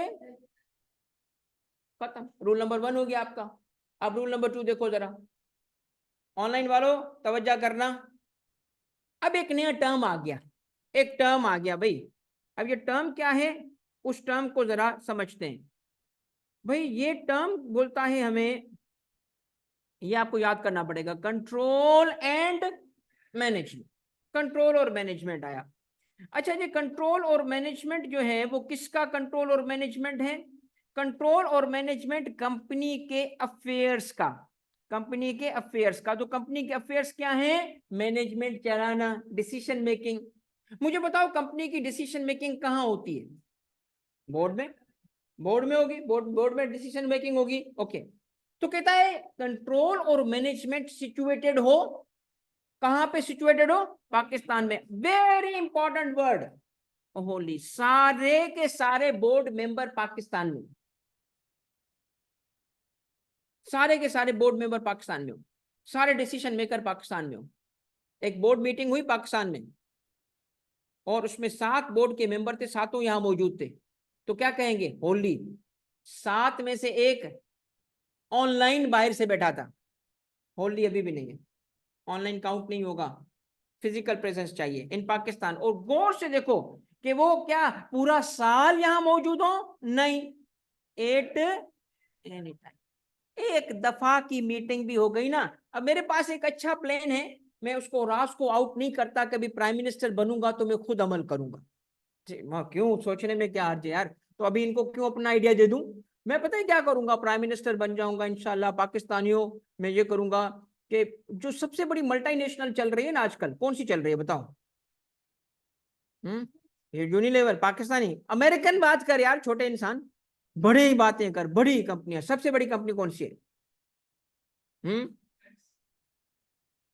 अब उससे भी बड़ी है। अब ऐसी 10 कंपनी आइडेंटिफाई करूंगा, और ये जो दुश्मन कंट्री का आजकल शादियां करता फिरता है ना बच्चे की, इसको भी बुला लूंगा। क्या मसला, इसकी भी कंपनियां है, खैर है कोई बात नहीं, फायदे के लिए तो खैर है, दो थोड़ी सी बात तो कर ही सकते हैं ना उससे, तो उसको बुला लूंगा। उसको बोलूंगा अच्छा पाकिस्तान इतना खूबसूरत मुल्क है, एक काम करो, सारे डायरेक्टर इधर ले आओ, अपने कंपनी के सारे डायरेक्टर यहाँ आ जाएंगे, एक खूबसूरत जगह पे हम कहूंगे अच्छा एक काम करो, बोर्ड मीटिंग यहाँ कर लो जरा। जैसे ही बोर्ड मीटिंग पाकिस्तान में की ना, मैं उनको क्या कहूंगा, एक नोटिस हाथ में दे दूंगा, ये लो नोटिस, दुनिया भर का टैक्स पाकिस्तान में देना पड़ेगा तुम्हें। क्या हो गया, क्योंकि आप रेजिडेंट बन चुके हो, वेलकम टू पाकिस्तान। क्यों भाई, कंट्रोल मैनेजमेंट सिचुएट होल इन, मगर eight any time, eight any time, एक दफा का भी हुआ ना भाई वो पाकिस्तान में रेजिडेंट है। अब मुझे एक बात बताओ, गौर से देखो, ये रूल 1 था जिसमें कहा गया था कि पाकिस्तान में जो कंपनी बनेगी वो रेजिडेंट है, तो ये रूल नंबर 2 किसके लिए होगा? जो यहां नहीं बनी होगी। आपको पता है, गौर से सुनना, गौर से सुनना, ये पाकिस्तानी कंपनी नहीं है जिसको कवर करना चाहते हैं, ये वो पाकिस्तानियों की कंपनी है जो यहां से छुपके बनाते हैं बाहर। गौर से सुनो, क्योंकि कोई पागल होगा बोर्ड मीटिंग पाकिस्तान में करेगा, पाकिस्तान में कोई बाहर की कंपनी क्यों करेगी? सोचने की बात है ना। कंट्रोल मैनेजमेंट पाकिस्तान में, वो भी सारा कंट्रोल मैनेजमेंट पाकिस्तान का सारा, क्यों? पाकिस्तानियों ने छुपके बनाई हुई है, ठीक है, शरीफ लोग हैं, कंपनी बना सकते हैं, इसमें क्या हर्ज है? भाई देखो, यहाँ पे कुछ लोग हैं जो खुद तो यहाँ मौजूद हैं, खुद तो यहाँ मौजूद हैं, कंपनी बाहर रजिस्टर करते हैं ताकि वो कंपनी क्या बन जाए, नॉन रेजिडेंट। कंपनी क्या बन जाए, नॉन रेजिडेंट, ताकि टैक्स के फायदे ले सकें। टैक्स ने भी क्या कहा, रुक बेटा, रूल नंबर 2 तेरे लिए, तेरे लिए रूल नंबर 2, कंपनी तो बाहर है, तू तो इधर है ना, कंपनी बाहर है, चल कहां से रही है, इधर से, कंपनी बाहर है, सारे फैसले 100% यहाँ पे, अब्बा जी भी यहाँ, खुद भी यहाँ, बच्चे भी यहाँ, तो कंपनी क्या बन चुकी है वो? सिर्फ इसलिए नॉन रेजिडेंट नहीं कहेंगे उसको कि मुल्क से बाहर बनी, अगर बनी बेशक मुल्क से बाहर, मगर चली यहां से, तो फिर क्या बन गई है? तो कीवर्ड्स क्या थे यहाँ के बेटा? अब मुझे बताओ, कंट्रोल और मैनेजमेंट जो है कहते किसको हैं? आमतौर पे बोर्ड ऑफ डायरेक्टर को, मगर हम जब कंपनी की कंप्लीट डेफिनेशन पढ़ेंगे तो हमें पता चलता है कि टैक्स की कंपनी में कुछ नॉन कॉर्पोरेट एंटिटीज को भी टैक्स कंपनी बोला गया। कंपनी की डेफिनेशन 12 एंटिटीज, 12 एंटिटीज को टैक्स कंपनी बोलता है, 12, जिसमें प्रोविंशियल गवर्नमेंट को भी कंपनी बोला जाता है, लोकल गवर्नमेंट को भी कंपनी बोला जाता है। ये टैक्स की टर्मिनोलॉजी सीखेंगे आप आगे चल के, मगर उन नॉन कॉर्पोरेट एंटिटीज को, नॉन कॉर्पोरेट एंटिटीज को कंपनी इसलिए बोला गया है ताकि कंपनी के मेथड से वो टैक्स देंगे, कंपनी के मेथड से ज्यादा टैक्स लगता है, इस वजह से उनको कंपनी बोला गया है। तो फिर अगर बोर्ड ऑफ डायरेक्टर यहां लिखा जाता तो उन कंपनीज का, जो टैक्स की कंपनीज है मगर उनका बोर्ड तो है ही नहीं, तो मसला आता ना। तो कहा गया ऐसा लफ्ज इस्तेमाल करते हैं जो टैक्स की सारी कंपनी पे अप्लाई करे, तो बोर्ड ऑफ डायरेक्टर लिखते तो वो चंद पे अप्लाई करता, चंद पे नहीं करता, तो इसलिए लफ्ज कौन सा इस्तेमाल किया गया? तो कंट्रोल ऑफ मैनेजमेंट है बोर्ड, बोर्ड जैसा। अब जैसे ट्रस्ट, ट्रस्ट का पता है ना आपको, बोर्ड ऑफ ट्रस्टीज, ये सारी चीजें आगे आनी है, इस पे अलग से एक हमारा लेक्चर है। अभी के लिए जो की वर्ड आपको मैंने एक्सप्लेन किया वो क्या है, कंट्रोल एंड मैनेजमेंट। सादा वे में ये क्या होता है, बोर्ड। और क्या लिखा है, फिर क्या है, नहीं, इंपॉर्टेंट क्या है, situated Holi, this is the important word. ठीक है, चलो भाई तीसरी पे आ जाओ। अभी अभी मैंने बताया कि कंपनी की डेफिनेशन में प्रोविंशियल गवर्नमेंट को भी कंपनी बोला गया है, लोकल गवर्नमेंट को भी कंपनी बोला गया है। क्यों बोला गया है वो बात का लेक्चर है, क्योंकि अभी बातें चलेगी हमारी, ये आगे चल के कवर करेंगे। मगर टैक्समैन को कंपनी कहा गया है, तो कंपनी तो कहा गया, मगर कंपनी रेजिडेंट के नॉन रेजिडेंट, तो कहते हैं कि अगर वो प्रोविंशियल या लोकल गवर्नमेंट है तो विदाउट एनी कंडीशन वो रेजिडेंट है, विदाउट एनी कंडीशन वो रेजिडेंट है। अब मैं आपसे पूछता हूं, अगर तुमने बातें समझी हैं तो मुझे बताओ कितनी गवर्नमेंट से, 3। अब मुझे स्टेटस, अब गौर से सुना, अगर अक्लमंद हो ना तो मेरे लफ्ज पे सोचोगे, पर्सनल स्टेटस क्या है, रेजिडेंशियल स्टेटस नहीं बोल रहा, पर्सनल स्टेटस क्या है फेडरल गवर्नमेंट का, पर्सनल स्टेटस क्या है फेडरल गवर्नमेंट का, चलो सुनो, पर्सनल स्टेटस क्या है प्रोविंशियल गवर्नमेंट का, कंपनी।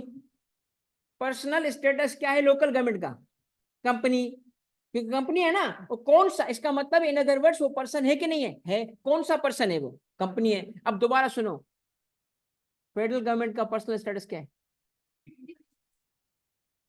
वाह, अब मैं वाह जो बोलता हूं ना समझो नॉनसेंस, वाह, इंडिविजुअल कैसे हो गया बेटा, उस लिस्ट पे वापस जाओ जो पर्सन्स की लिस्ट थी। अब आप देखो ना, ये जो लिस्ट है ना पर्सन्स की, इसमें आप बताओ मुझे कोई एक इंसान है अक्लमंद इतने बड़े मजमे में जिसको इतनी अकल हो कि मुझे इस सवाल का जवाब दे सके, और अगर नहीं दे सकते ना तो इससे सीख लो कि टैक्स आसानी से पास होने वाला नहीं है, मेहनत करनी पड़ेगी। कितना सिंपल सवाल है, कितना सिंपल सवाल है, और फिर भी दिक्कत हो रही है भाई, क्यों बताओ। अब मैं आपसे कहता हूं इस स्लाइड को देखो और मुझे बताओ कि फेडरल गवर्नमेंट का पर्सनल स्टेटस क्या है, फेडरल गवर्नमेंट उसका अपना स्टेटस, भाई देखो ना पर्सन्स कितने हैं, 7 नाम बताओ, ये पर्सनल स्टेटस है। कुछ लोग कहलाएंगे इंडिविजुअल, कुछ कहलाएंगे एओपी, कुछ कहलाएंगे कंपनी। इसमें कौन सी गवर्नमेंट्स आई, 2, कौन कौन सी, प्रोविंशियल गवर्नमेंट और लोकल गवर्नमेंट। और ये भी तो पर्सनल स्टेटस है ना यार,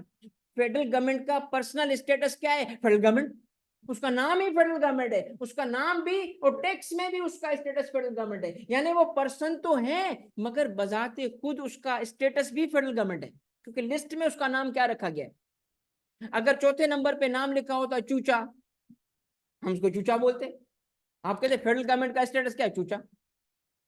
कुछ भी नाम ले सकते हैं ना, कोई भी आप उसको बोल सकते हो ना बेटा। तो बात क्या है, नंबर 5, एक वो थी फुकरे मूवी देखी थी, ये वो कैरेक्टर था जो मेरा फेवरेट था, जो सो जाता था, ठीक है। और उसके अलावा ये 7 पर्सन हैं। अब मैं पूछता हूँ फेडरल गवर्नमेंट का स्टेटस क्या है, फेडरल गवर्नमेंट, प्रोविंशियल गवर्नमेंट का स्टेटस क्या है, लोकल गवर्नमेंट का क्या है। अच्छा मुझे अब रेजिडेंशियल स्टेटस बताओगे, कौन सा स्टेटस, बताएं मुझे फेडरल गवर्नमेंट का residential status, resident, resident person. Local और प्रोविंशियल गवर्नमेंट का बताओ,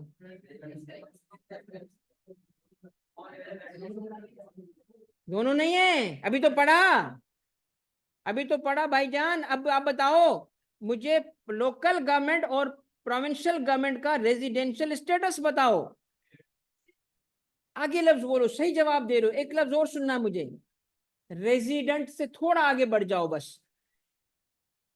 क्या रेजिडेंट, कंपनी बोलो ना यार, ज्यादा एक्यूरेट नहीं है कंपनी, रेजिडेंट कंपनी। अब देखो आपको, अब मुझे बताओ, अब देखो इस नंबर 3 को, नंबर 3 क्या है,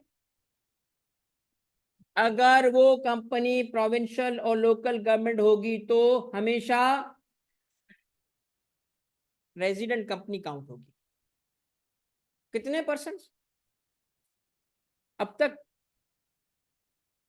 इंडिविजुअल हो गया, कंपनी हो गया, हो गया ना 3 रूल्स, कौन सा रहा, एओपी, वो भी हो गया भाईजान, मुबारक हो गया।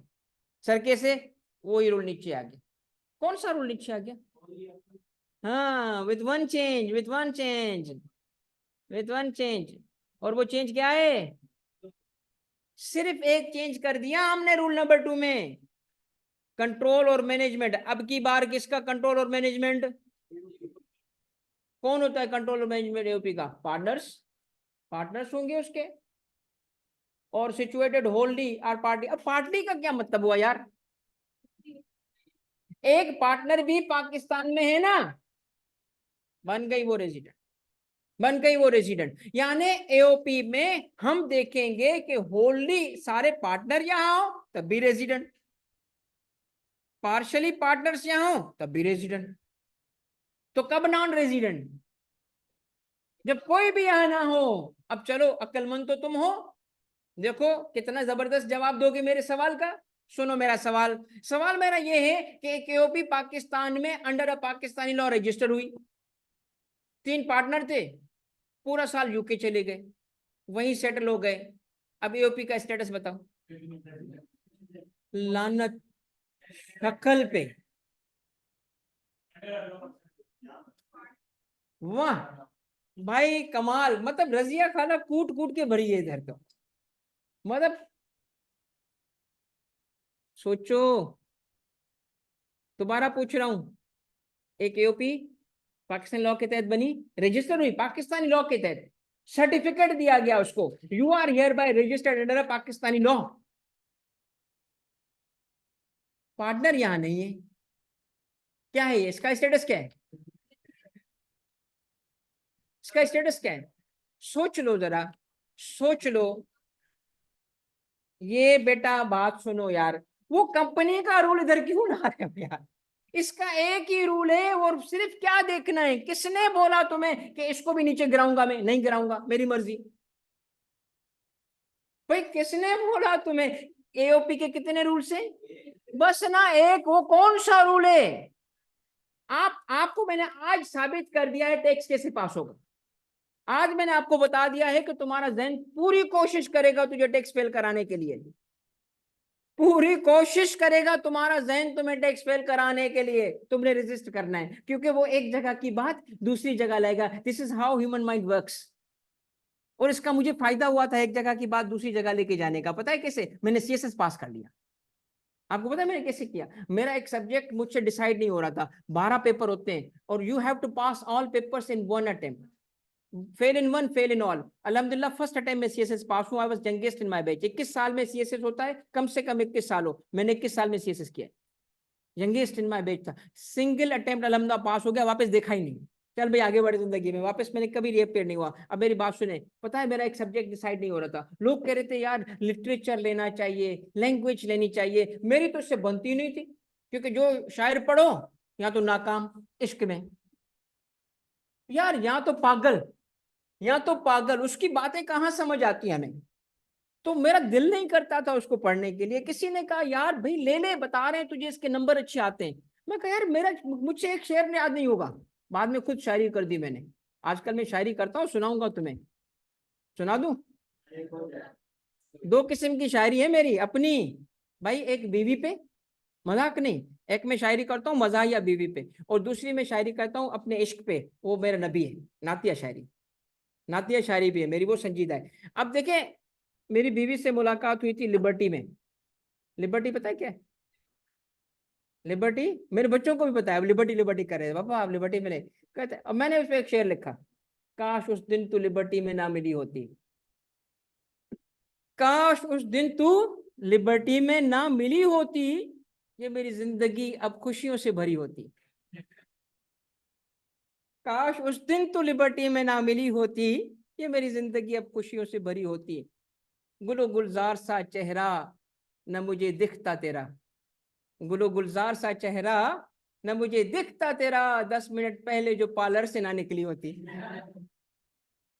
तो भाई अब तो मुझे खुद को शायरी करता हूँ, तो उस वक्त शायरी अच्छी नहीं लगती थी। तो एक दोस्त ने कमाल का मशवरा दिया, उसने कहा किसने तुझे कहा है सारे शायरों को पढ़ना है? एक को पढ़, बस एक को पढ़, सवाल किसी पे भी आए उसकी बातें लिख दे। और believe me this is what I did, क्योंकि शायरों की बातें तो एक जैसी होती हैं। क्या लिखोगे उनके बारे में? मुआशरे के मसाइल उजागर किए, सबने किए। कौमी जो है ना, कौम की खिदमत की, सबने की। ठीक है, अच्छा अवामी शायरी की, सब लोगों के लिए करते हो, कौन सा जानवरों के लिए करते हैं? सारे खूबियां एक जैसी, ठीक है। अल्हम्दुलिल्लाह हाईएस्ट मार्क्स इन लिटरेचर भाई के, हाईएस्ट। मगर टैक्स में ऐसा नहीं चलेगा। टैक्स में इधर की बात उधर की ना बेटा, पहले मेरी लानतें आएंगी फिर रजिया खाला याद कराऊंगा तुझे, ठीक है। इसका मतलब क्या है बेटा, अब आपका हो गया कंप्लीट टॉपिक। अब आपने 1 सेकंड रुकना है और फिर अब आपने किताब निकालनी है अपनी और मेरा साथ देना है बेटा। अब आपका असल काम तो अब शुरू हुआ है। ये तो अभी जो आपकी मैंने बातें समझाई हैं, ये सिर्फ और सिर्फ ये हाफ द बैटल है। Remember this, remember this. जब तक लॉ को आप अप्लाई नहीं करोगे, जब तक लॉ को अप्लाई नहीं करोगे, तब तक आपकी अधूरी मेहनतें, हाफ द बैटल है। रिमेनिंग हाफ अब शुरू हो रहा है और वो है आपका, मैंने असाइनमेंट शेयर किया हुआ है जिसका पहला सवाल हमने कल ही कर लिया था। अच्छा भाई ये सारे, अच्छा ये बात सुनिएगा, तवज्जो, असाइनमेंट सिर्फ पास्ट पेपर पे नहीं होंगे। पास्ट पेपर तो सारे ही हो जाएंगे, उसमें कुछ टॉपिक्स ऐसे होते हैं जिसमें सारा टॉपिक एक वक्त में नहीं पढ़ाया जा सकता, क्योंकि उसके बहुत ज्यादा जगह से मिला के पूछता है, तो छोटे छोटे सवाल होंगे उसके। तो असाइनमेंट्स ऐसे बनेंगे कि पास्ट पेपर की 100% कवरेज हो गई। बाय द टाइम आपका कोर्स कंप्लीट होगा, असाइनमेंट करोगे, पास्ट पेपर कर चुके हो। मैंने आपको हमेशा क्या कहा है, आपके हिस्से का आधा काम करना चाहता हूं इस दफा में, आपके हिस्से का आधा काम, ताकि अगले 2.5 महीने तुझे बचा के दूं दूसरे सब्जेक्ट को दे। टेक्स्ट को देने की जरूरत नहीं है, टेक्स्ट तुम्हारा पहले ही तैयार हो जाएगा अगर तुम इस तरह क्लास में मेरे साथ चलोगे तो, ठीक है। चलो बेटा, पहले सवाल को तो हमने पिछली क्लास में सॉल्व किया था, और जिस बच्चे ने नहीं किया था गलत किया था, जो जिसने अभी तक अटेम्प्ट नहीं किया। अब मैं आपको ना एक बात बताता हूं, तवज्जो रखना। व्हाट आई डू इज कि मैं आपसे ना कुछ इसके आधे सवाल डिस्कस करूंगा, मिलके सॉल्व करेंगे, मगर असाइनमेंट पूरी सबकी मुझे रिटन में चाहिए। आप अपने पास रजिस्टर रखोगे सेपरेट, सारे सवाल लिखोगे, प्रॉपर लिखोगे, टेक योर टाइम। मैं आपको जितना टाइम, जितना रीजनेबल टाइम, यार ऐसे नहीं कि ना अटेम्प्ट के बाद सर अगले साल, इसका टाइम मैं आपको दे सकता हूं कल तक का, अच्छा परसों तक का, 2 दिन दूंगा ना। सवाल इतने हैं ही नहीं यार, इसमें है क्या इतने सवालों में। तो तुम ऐसा कौन सा काम करते हो कि इसको टाइम नहीं मिलेगा तुम लोगों का, तुम्हारा तो खाना पीना ओढ़ना यही होगा। तो आपके पास ज्यादा से ज्यादा कल रात तक का टाइम होगा, बड़ा टाइम दे रहा हूं ये। तो इसको लिख लो, सब सवालों को करके दिखाओ। और बिलीव मी, जब आज तुम लिखोगे ना, ड्राफ्टिंग करोगे ना बेटा, आज करोगे ना, तो by the end of 2 months तुम्हारी ड्राफ्टिंग बहुत निखर चुकी होगी। और पिछली ड्राफ्टिंग पे हमेशा मैंने क्या कहा था, मैंने कहा था ना, हर जब आप असाइनमेंट को बनाओगे 1 पेज खाली रखोगे।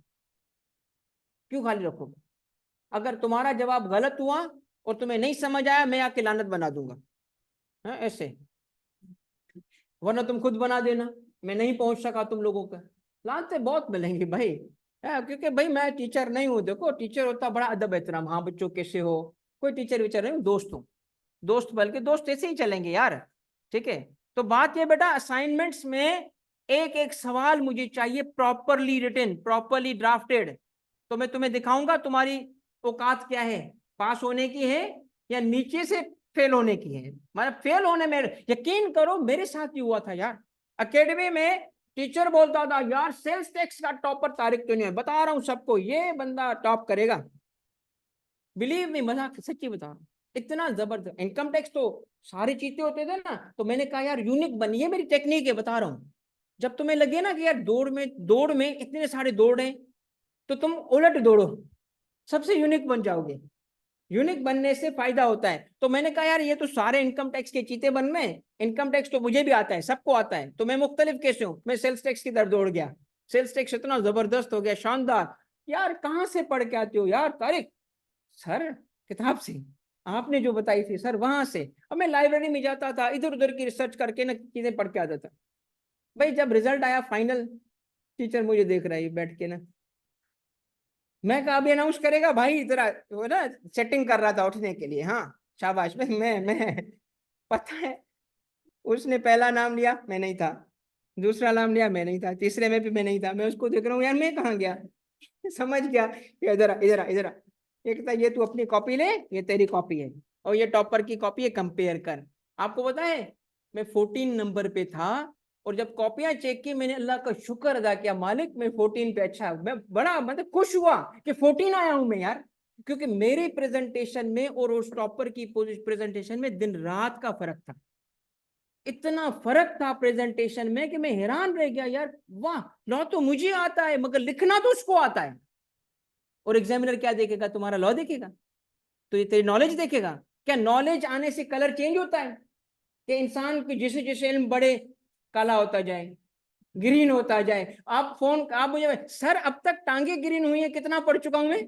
मैंने कहा और पढ़ और पढ़ और पढ़, पूरा जब तक ग्रीन नहीं होता तब तक तुझे पेपर पास नहीं होगा। एग्जामिनर को कैसे पता चलेगा तेरी नॉलेज का? बेटा लिखने से, लिखने से। तो पास होने का तरीका, लिखो, बता रहा हूं, लिखो, जिंदगी आसान हो जाएगी बेटा। मुश्किल तरीन काम को आसान करेंगे इंशाल्लाह। मैंने क्या कहा था, तुमसे लिखवाऊंगा, खुद भी लिखूंगा, मैं खुद भी इनको सॉल्व करूंगा तुम्हारे साथ बैठ के। बेटा इधर ही सवाल 1 हो चुका था, सवाल 2 पे आ जाओ। चलो बेटा सवाल 2, मार्च 2019 में ये सवाल आया है क्वेश्चन, और ये मैंने सारा डेटा आपके साथ शेयर कर दिया बेटा। ये 24 तक के आईकेप के पास पेपर से 2009 से लेके बेटा, बस इसको मैं अभी एंड करूंगा ना। अब देखिए मोशन कुछ मैं कराऊंगा, बाकी असाइनमेंट है, क्योंकि आप कर लोगे, कर लोगे, अब कब कर लोगे? कल मैंने शेयर किया था तो कुछ बच्चों को। जी बेटा बिल्कुल है। आपका नाम क्या है? सफदर सॉल्यूशन बनाएगा, हम सबके साथ शेयर, वही सॉल्यूशन है तुम बनाओगे बेटा। पहले लिखो, मैं सॉल्यूशन बैठा हूं ना तेरे साथ, एक एक का सॉल्यूशन दूंगा बेटा, पहले लिख तो सही। अच्छा ये सॉल्यूशन लेके देखिए, ये एक चीज सुन लो, ये सफदर पे बात नहीं है, सब पे। सॉल्यूशन वालों सुन लो, सॉल्यूशन पढ़ के पेपर पास थोड़ी होगा यार। समझना इशू नहीं है, अंडरस्टैंडिंग इशू नहीं है, अंडरस्टैंडिंग से पेपर पास नहीं होगा, नहीं होगा। लिख लो, ये डिफरेंट चीज है यार, ये डिफरेंट पेपर है। कि समझने से पास नहीं होता, ये समझ को किसी सिचुएशन पे अप्लाई करके लिखने से पास होता है। यहाँ ड्राफ्टिंग लीगल है, लीगल में एक्यूरेसी चाहिए, इतनी एक्यूरेसी चाहिए कि कानून में लिखा है घोड़ा, कानून में इनकम टैक्स ऑर्डिनेंस किसी चीज को घोड़ा बोलता है। अब मैंने कहा यार बच्चे के लिए जिंदगी आसान करे यार, कैसे करे अपन आसान? मैंने कहा मैं नोट्स में लिख देता हूँ एनिमल, एनिमल। अब तुम्हारा फेवरेट एनिमल है गधा, कुत्ता। अब तुमने कहा यार सर ने एनिमल लिखा है तो मैं कुत्ता लिख के आता हूँ, वो भी तो एनिमल है ना, गधा लिख के आता हूं। तो जिस चीज को कानून घोड़ा बनाए तुम उसको कुत्ता बना दो, तो लॉ चेंज हो जाता है बेटा, एक एक लफ्ज से चेंज हो जाता है। तो यू हैव टू राइट, फिर एहसास होगा मैंने गलत लिखा है। आपका first draft soon low, first draft is always the worst draft, first draft हमेशा वर्स्ट होता है। और पेपर में क्या लिख के आते हो? वही वर्स्ट, पहले लिखा नहीं होता। तो अपने साथ ये कर रहे हो, ओके अमीर के बच्चे हो, मैं क्या करूं, तुम भी वही हो ना दुबई वाले, बाल काटने दुबई जा रहा हूं, तो चल जिंदगी में अब्बा की जागीरें हैं, अरे कोई बात नहीं। और गरीब का बच्चा है ना बेटा, फिर तू रिस्क नहीं ले सकता ये, ना ना, फिर रिस्क नहीं ले सकता, तुझे जिंदगी ऐसी थप्पड़े मारेगी ना, तुझे लग पता जाएगा। Never ever take your life lightly. इस भाई ने एक सबक सीखा था अपनी जिंदगी में, कि मेरी जिंदगी अगर है ना तो उससे मेरी जिंदगियां और जुड़ी हुई हैं, मेरे वालिदैन की जुड़ी हुई हैं। सीएसएस के लिए बेटा मैंने 2 साल मेहनत की थी, 2 साल, 2 साल मेहनत की थी, सेल्फ स्टडी करके सीएसएस पास किया, यंगेस्ट, बगैर कोचिंग के, बगैर किसी गाइडेंस के, खुद, ठीक है, सिर्फ एक जज्बा था। और मैं आज आपको मैं बताता हूँ कभी कभी बच्चों को, वो इसलिए था कि जी मेरी वालदा जो थी ना, मैंने उसकी इज्जत, उसको इज्जत दी, उसके लिए था। अल्हम्दुलिल्लाह मेरी वालदा उस वक्त हयात थी, अल्लाह उसको जन्नत नसीब करे, उसको मैंने ये खुशियां दिखाई, उसको बड़ा फख्र था मेरा बेटा अफसर है, पूरे खानदान में उसकी इज्जत बढ़ी। तो तुम अपने माँ बाप को इज्जत देना चाहते हो बेटा, then take your life seriously, take your life seriously from day one.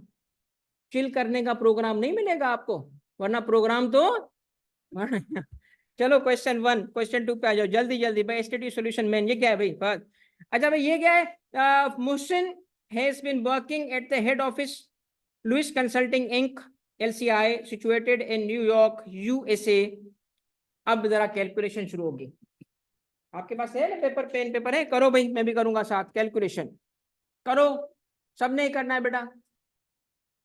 1 जनवरी, अच्छा ये फिक्शनल ईयर कहलाता है, इसको हम पढ़ते हैं 20x8, 2008 नहीं पढ़ेंगे, 2008 भी पढ़ लो, तुम्हारी मर्जी। ये इसलिए लिखा जाता है ताकि टैक्स ईयर का झगड़ा ही ना पड़े, भाई टैक्स ईयर 8 है कि 18 है कि 9 है कि 7 है। ये आगे चल के तुम्हें पता चलेगा कि एग्जामिनर क्यों फिक्शनल ईयर यूज करता है। ये टैक्स ईयर आप जनवरी 8 का मतलब हुआ आप टैक्स ईयर 8 ही पढ़ो इसको, 20x8। LCI had established its branch in Pakistan and had sent Mohsin for 2 years as country manager looking after Pakistan operations. Under the Income Tax Ordinance 2001, ये एक बड़ा सवाल था, उसका छोटा एक रिक्वायरमेंट थी, state the residential status of Mohsin for tax year 8। बताओ, पहले बताएं कौन सा केस है, इंडिविजुअल एओपी कंपनी? इंडिविजुअल। कितने रूल्स हैं? 3। पहला रूल कौन सा है? तो आप देखें ना कौन सा अप्लाई करोगे, यही काउंट करो बेटा। देखें अब आप देखें आपने क्या करना है, टैक्स ईयर, पहले टैक्स ईयर समझें। जनवरी वाला है ना, इसका मतलब ये जनवरी जून इसी में आया होगा, जून इसी में आया होगा, तो टैक्स ईयर की बिगिनिंग हुई होगी 1 जुलाई 20x7, 20x7 उसमें बिगिनिंग हुई उसकी। मगर बंदा पाकिस्तान कब आया? 1 जनवरी से आया। और टैक्स ईयर कब एंड हुआ? 30 जून।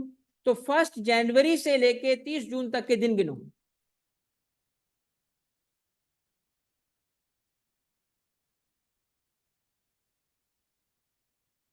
हाँ भाई, नहीं बेटा वो लीप ईयर अगर होगा तो स्टेटेड होता है, वो गिवन होगा, लीप ईयर की सूरत में बता देगा आपको। अच्छा मुझे एक बात बताएं भाई, कौन कौन सा था बताओ, क्या था? 1 जनवरी। अच्छा 1 जनवरी में एक बात सुनो, जनवरी का फर्स्ट काउंट होगा, डे ऑफ अराइवल काउंट होगा। अच्छा जनवरी हो गया, फरवरी पूरा हो गया, मार्च हो गया, मार्च हो गया, अप्रैल, मई, जून पे क्यों रुक रहे हो? टैक्स ईयर क्लोज हो गया और residential status for tax year होता है, यहाँ रुकना है हमें। बताओ उसके कितने दिन, कितने दिन, फिर कितने? मार्च 31 होता है, फिर 30, फिर 31, फिर कितने? अच्छा अब आपको मुझे बताना है, एडअप करो, तो इसका प्रेजेंस इन पाकिस्तान कितना है? 181। क्या लिखोगे जवाब? बस ऐसे ही नॉन, एक लफ्ज लिखेंगे, वो मार्क्स भी तुम्हें डॉट देगा, ले 1 नंबर मार्क तूने, ठीक है। 1 नंबर भाई, पूरा बताओ ना, क्या जुमला तो बोलो। उस एग्जामिनर ने मोहसिन नाम सोचा, तुमने उसको लिफ्ट ही नहीं कराई, बड़ी बात है। लिखो मोहसिन, बताओ ये कोई एक जुमला कंप्लीट बताए। इसकी ड्राफ्टिंग तुमने करनी है घर पे बेटा, ड्राफ्टिंग करोगे, मैं ठीक करूंगा ड्राफ्टिंग को, अभी से ड्राफ्टिंग पे काम करेंगे। मगर इसका कोई करेक्ट जवाब, मुकम्मल जवाब बोले, बोलो भाई। Mister Mohsin is non resident for tax year 20x8 because, ये लीगल रीजनिंग हो रही है बिकॉज के बाद, बिकॉज हिज प्रेजेंस, शाबाश, presence in Pakistan for tax year 20x8 was was 181 days, which is less than the required number या required limit of 180। पता, जवाब भी बताया, रीजन भी बताई, नतीजा भी निकाला, किस बेसिस पे नतीजा निकला वो भी बताना है। अक्सर मार्क्स क्यों लूज करते हो, नतीजा बताते हो रीजन नहीं देते। कोमल, सुफियान, सुनो सुनो सुनो, तवज्जो से सुना करो, हम बड़े लोग हैं, जो बातें बोलते हैं फिर भूल जाते हैं, ठीक है, इसीलिए मैं दोबारा लिख पा रहा हूँ, मजाक कर रहा हूँ। लिखो भाई, क्या लिखा था हमने? Mister Mohsin is a non resident individual for tax year, mister Mohsin is non resident individual for tax year 20x8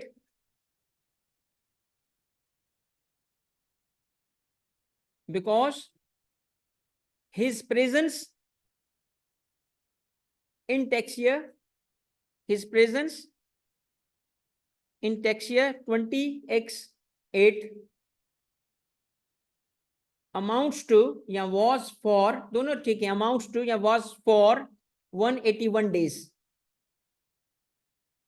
181 days, क्योंकि उसने दिन तो बताए ना उसको कितने दिन, which is less than the required, which is less than the required number of days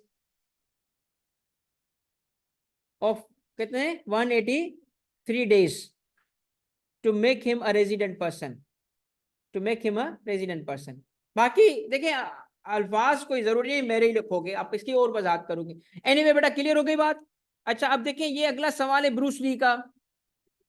Bruce Lee का सवाल जो है ना वो पाकिस्तान में आना जाना रहा इसका, तो मैं ये आप पे छोड़ता हूं।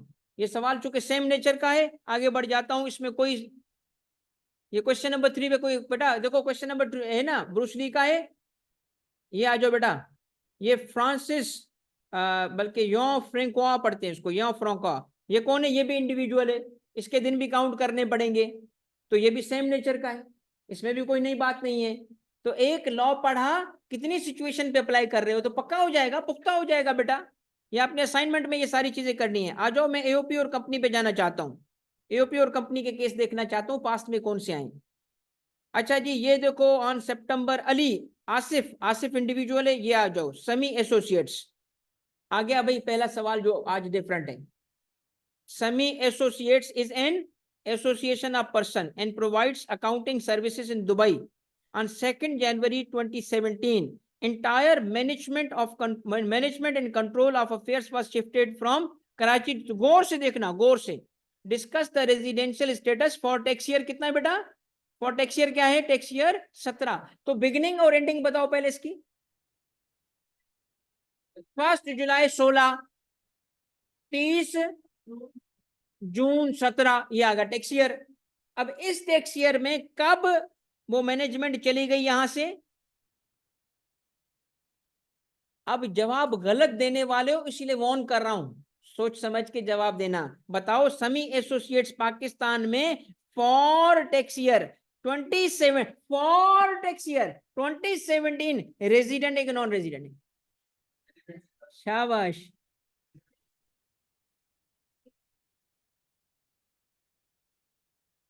रेजिडेंट है कि नॉन रेजिडेंट है? क्योंकि एओपी में एक ही चीज देखनी होती है बेटा, control management wholly partly in a tax year. इन तो जनवरी से पहले तो था ना, तो रेजिडेंट है ना। In a tax year at any time, भाई जनवरी से पहले इधर ही था, आधा टैक्स ईयर इधर गुजारा है, वो एओपी क्या बन चुकी है? क्योंकि हमें डेज काउंट देखना था। कंट्रोल मैनेजमेंट पाकिस्तान में साल में थी कि नहीं थी? अगर पार्शल भी थी तो रेजिडेंट थी, इसकी तो फुल मैनेजमेंट यहां थी, जनवरी से पहले यहां थी। टैक्स ईयर में तो उसका प्रेजेंस था ना, क्योंकि टैक्स ईयर काउंट होता है जुलाई से लेकर जून तक। वो जनवरी के बाद क्या है ना, उससे पहले क्या था? रूहें थी उनकी, वो खुद थे ना यहाँ पे, तो इसलिए रेजिडेंट। इसलिए क्या बात समझ आई? आगे जाओ और प्रैक्टिस करते हैं। नेक्स्ट इंडिविजुअल वाला जो केस होगा,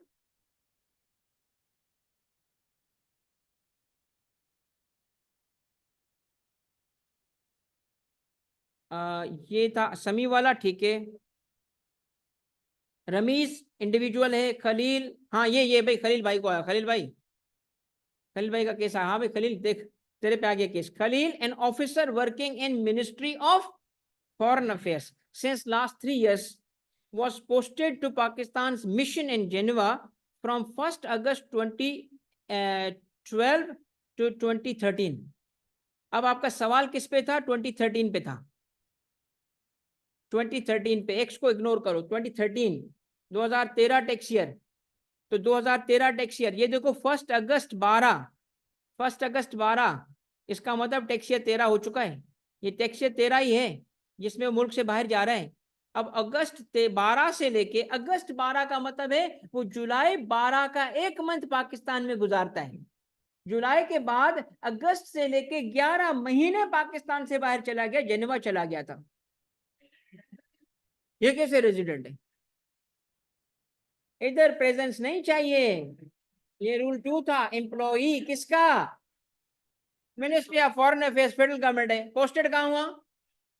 बन गया क्या? रेजिडेंट। क्या लिखोगे? लिखना नहीं आता सर हमें, हमें लिखना नहीं आता, हमें सिर्फ बोलना आता है। आई बात समझ? आज की क्लास में कुछ रियलाइजेशन हुई है, कुछ चीजें सीखी हैं कि पेपर एवं ही नहीं पास होता बातें करने से, मेहनत करनी पड़ती है सही जगह पे। नेक्स्ट देखो, ये अली एसोसिएट्स है बेटा। Ali associates is a partnership firm, provides consultancy services in Pakistan as well as UK. The management and control of its affairs is situated, क्या लिखा है बोलो, ये क्या है, रेजिडेंट है, कैसे पता चला? ओके अच्छा, नाइजेरियन फुटबॉलर इंडिविजुअल है, खुद कर देना, इंडिविजुअल है ना यार, इंडिविजुअल में क्या तुम्हें कितने सवाल कराऊंगा। अच्छा जी, ये थ्योरी के सीधे सवाल आते हैं, 13-12 में सीधे सवाल आए थे ये। अब ये आ नहीं रहे आजकल, सिचुएशन आती है। State the provisions of income tax ordinance for determining the residential status of AOP. तो रूल थ्योरी में लिखना पड़ेगा, ऐसा सवाल है, पूरी थ्योरी लिखनी पड़ेगी। और state the provisions of with regards to residential status of individual और कंपनी, ये 12 में सवाल आया था। उसके बाद 11 का सवाल पे आ जाओ। मिस्टर शाह, शाह साहब है कोई हमारे पास? मिस्टर शाह, इंडिविजुअल का केस है, आप कर लोगे। आसिफ लर्निंग एओपी का केस है, पार्टनरशिप कंसर्न है, ये भी अभी कर लोगे क्योंकि हमने इस पे क्या प्रैक्टिस कर ली। लियाकत का केस इंडिविजुअल का है। भाईजान ये आ गया कंपनी का केस, यार मैं कंपनी केस ढूंढ रहा था। Farooq trading LLC limited liability, Pakistan से बाहर जैसे हम कहते हैं ना लिमिटेड, तो वहां एलएलसी कहा जाता है, जैसे यूएई में एलएलसी बोलते हैं। तो Farooq trading LLC was incorporated as a limited liability company in कहां, UAE. Management and control of its affairs are situated wholly in, rule number 1 2 3, rule number 2, rule number 2, rule number 2 में क्या था, control management situated Holi. ये partly होता तो। अच्छा जी, मार्च में theory का सवाल था, वही कंपनी पे और एओपी पे। 9 के सवाल पे आ जाएं। आसिफ इंडिविजुअल का केस है। मेसर्स वाला ये देखो, ये मगर पार्टनरशिप का केस है क्योंकि messrs Akhtar Abbas and co is a partnership firm doing business of financial consultancy in Pakistan as well as UAE, management and control of. यार ये क्या है यार, रिपीट हो रहा है। मतलब देखो ना, तुम लोग कहते हो आई के पता नहीं कहां से सवाल निकाल के आता है। भाईजान टेक्स्ट में मैं साबित करूंगा आई के सवाल रिपीट भी करता है, आपको मैं दिखाऊंगा, देखो रिपीट करता है। हाँ अंग्रेजी चेंज होती है ना, बच्चा कहता है यार कमाल का सवाल पूछा है कि अपने, कभी ऐसा सवाल ही नहीं आया। मान लानत यार, पिछले टाइम में तो देख, अच्छा सर ये वही है फिगर, मैंने पता है क्विजेस बनाए ना, यकीन कर लो क्विजेस बनाए। एक सवाल कराया हुआ था पहले पास पेपर का, सवाल कराया, उसी सवाल को सिर्फ थोड़ा चेंज किया, फिगर्स चेंज की, थोड़े नाम चेंज किए। हाँ भाई कैसा सवाल है सर, आपने अच्छा सवाल बनाया। मैं कहा, यार वही सवाल है पुराना। तो आप थोड़ी अक्ल इस्तेमाल करो बेटा। आई होप के आज आपको क्लास में चीजें समझ आई होंगी और आई होप के सेम जज्बे से पढ़ोगे। ऑनलाइन वालों तुम भी सेम जज्बे से खामोश रहोगे, उनकी आवाज बंद है, क्या करेंगे बेचारे। अब बेटा थैंक यू वेरी मच। अब मैं आपसे असाइनमेंट कब एक्सपेक्ट करूं? नेक्स्ट वीक, वाह, कल, हाँ नेक्स्ट क्लास। बेटा बेटा बात सुने, हमारी अगली क्लास परसों है, अल्टरनेटिव डेज पे क्लास है, अल्टरनेटिव डेज पे क्लास है। अगली क्लास कब है? तो डे बताओ ना, अल्टरनेटिव क्या है यार, कब होगी? Thursday, Thursday. रमजान में इस्लाम में छुट्टी नहीं होती बेटा, मैं भी उसी जगह करता हूँ, मैं खुद देखो, मैं भी रास्ते में ही पानी पकड़ता हूँ, ये पानी तो दो। खैर है भाई, जिंदगी में थोड़ी देखते हैं, रमजान में कोई छुट्टी नहीं है। चलो भाई, थैंक यू।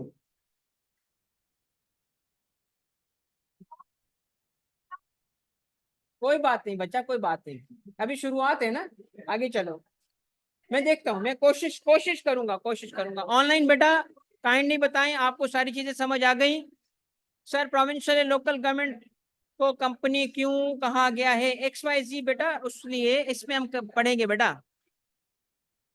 अरे यार हसन, तुम बताओ जानी कहाँ होगा, हसन जल्दी जल्दी बताओ, ऊपर चला गया तुम्हारा सवाल। मैं बेटा तो आपके सवालों के जवाब दूंगा सबके।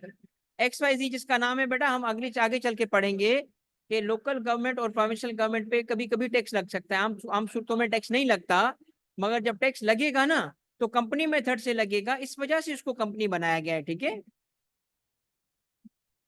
हसन मेमन जल्दी बेटा, किधर चले गए?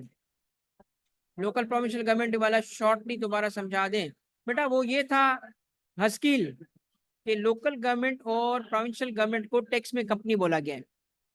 कौन सी कंपनी? Resident company. तो अगर लोकल गवर्नमेंट और लोकल गवर्नमेंट और प्रोविंशियल गवर्नमेंट होगी तो वो उसका स्टेटस है कंपनी। कंपनी कौन सी? Resident company.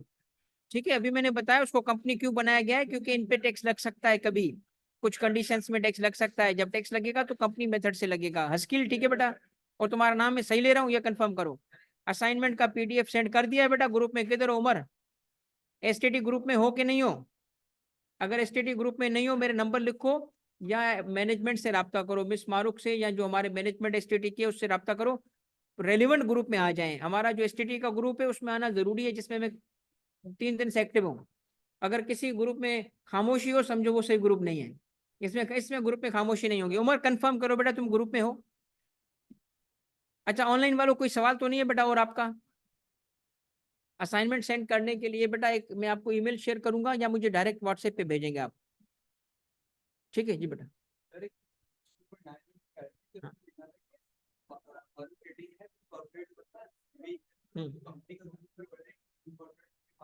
मगर वो अप्लाई नहीं करता ना। मैंने कहा जी कमरे के अंदर आ जाएंगे सिर्फ ब्लू शर्ट वाले, तो आप पे नहीं अप्लाई करता, इस पे अप्लाई करता है। मगर मैं दूसरा रूल बताता हूँ। नहीं जी कैप भी बनी हो तो अलग अलग रूल्स है ना। तो रूल 1 में वो रेजिडेंट नहीं बनी, अलग अलग रूल्स है। हाँ हाँ, कोई भी रूल लग जाए वो, कोई भी रूल लग जाए उसमें दूसरा रूल अप्लाई हुआ। लिखो तो सही, लिखो लिखो तो मैं दिखाऊंगा आपको कैसे होता है। असल में ना, असल में कुछ सवालात ऐसे हैं जिनकी वेटेज अटेम्प्ट के हिसाब से चेंज हुई है। अब ये हमारा जो चैप्टर 1 2 3 है, जो आईकेएप की बुक का चैप्टर 1 2 3 थ्योरी के क्वेश्चंस पे बनता है। इंट्रोडक्शन टू टैक्सेशन सिस्टम है, एथिक्स है, और वो कॉन्स्टिट्यूशन है। जब सिलेबस चेंज हुआ था, नई स्कीम आई थी, तो इसकी 30 मार्क्स रखे गए थे। 30 मार्क्स इस पे आए थे सिलेबस। फिर उनको एहसास हुआ यार ज्यादा नंबर रख दिए, तो उन्होंने उसको कम करके फिर 10 नंबर कर दिया। आपको पता है अब 5 to 10 है। अब तो 6 अटेम्प्ट का 3 चैप्टर 6 6 नंबर का सवाल बनता है। तो उस हिसाब से भी मार्किंग चेंज हुई है कभी। तो आप मार्किंग के हिसाब से भी जरूर देखा करो, बट आप कोशिश करो इसको सबको अच्छे तरीके से लिखें। ठीक है। आप जब जितना अच्छा लिखोगे ना, उसका एग्जामिनर का बर्डन बढ़ जाता है। पता है कहाँ कभी कभी क्या होता है कि कहीं कहीं पे ना सिचुएशन पे यस भी ठीक होता है, नो भी ठीक होता है।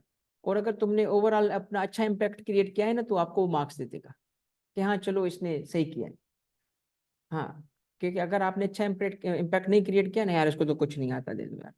तो आपके लिए जरूरी क्या है? अच्छा लिखना। जो आज इस पेपर में आप अच्छा लिखना सीखोगे वो आपको कंपनी लॉ पास कराएगा। जो आप ड्राफ्टिंग यहाँ सीखोगे उससे कोई भी टेक्स्ट का, कॉर्पोरेट लॉ सीए की जर्नी में सबसे बड़ी तबाही है तुम लोगों की। मैं नहीं पढ़ाऊंगा। मैं पढ़ाने के लिए गया था, भाग गया। मैंने कहा यार इतना टाइम ही नहीं है मेरे पास। मैंने क्लास में ही बताया था, मैं कंपनी लॉ पढ़ाता हूँ ना अभी। मैंने कॉर्पोरेट लॉ पढ़ाना शुरू किया था कि कमाल का सब्जेक्ट है, मैं तो एंजॉय करूंगा। मगर मैंने जब देखा ना कि उसको उस बच्चे के साथ इंसाफ करने के लिए आपकी सारी, आप तबाह हो जाओगे, क्योंकि इतना टाइम नहीं निकाल पा रहा था मैं। मैंने उसको ड्रॉप कर दिया। मैंने कहा नहीं, मैं कंपनी लॉ पढ़ाता हूँ। क्यों? अब आप जो स्किल सीख रहे हो ना बेटा, इस स्किल से तुम्हारे आगे के सारे लॉज के पेपर ठीक हो जाएंगे। वो सारे पेपर्स में तुम्हें लिखना आ जाएगा। अभी तो बातें कर रही है, लिखो तो सही पेपर पे। मैं मजाक नहीं कर रहा। जब तुम्हारे सामने लिख के मैं चेंज करूंगा ना, ड्राफ्टिंग बताऊंगा ना बेटा, ये लफ्ज से ये मतलब निकला, तो तुम्हारी आंखें खोलेंगी, यार ये तो मैं क्या कर रहा था। तो लफ्जों का फर्क समझ आना शुरू होगा आपको। किस तरह लिखने से ये मीनिंग निकल रही है, इस तरह लिखने से ये मीनिंग निकल रही है। पता है लॉ का स्टूडेंट हूं मैं 20 साल की नौकरी है लॉ की। मतलब टैक्स और कवानीन से मेरा रोज का वास्ता है। मैं अभी पता है रिटर्न में एग्रीमेंट ही नहीं करता किसी भी चीज की। रिटर्न में क्या एग्रीमेंट करूं? किसी पे क्या पाबंदी लगाऊंगा? सपोज करो मैंने किसी टीचर को हायर करना है, रिटर्न एग्रीमेंट करूं? जरूरत ही कोई नहीं। क्यों भाई? क्योंकि रिटर्न एग्रीमेंट कोई भी मैं तोड़ सकता हूँ। मुझे तुम पाबंद करके दिखाओ किसी रिटन एग्रीमेंट के, ऐसा क्लॉज डाल दूंगा ना बेटा। हाँ हाँ हाँ, एक लफ्ज डाल के सूतली बम। वे क्या, जिसको लॉ आता होगा ना वो बच जाता है। लॉ जिसको आता होगा लफ्जों की गेम जानता है वो। ये लफ्ज डाल दो और यहाँ कॉमा डाल के यहाँ कॉमा से बंद करो।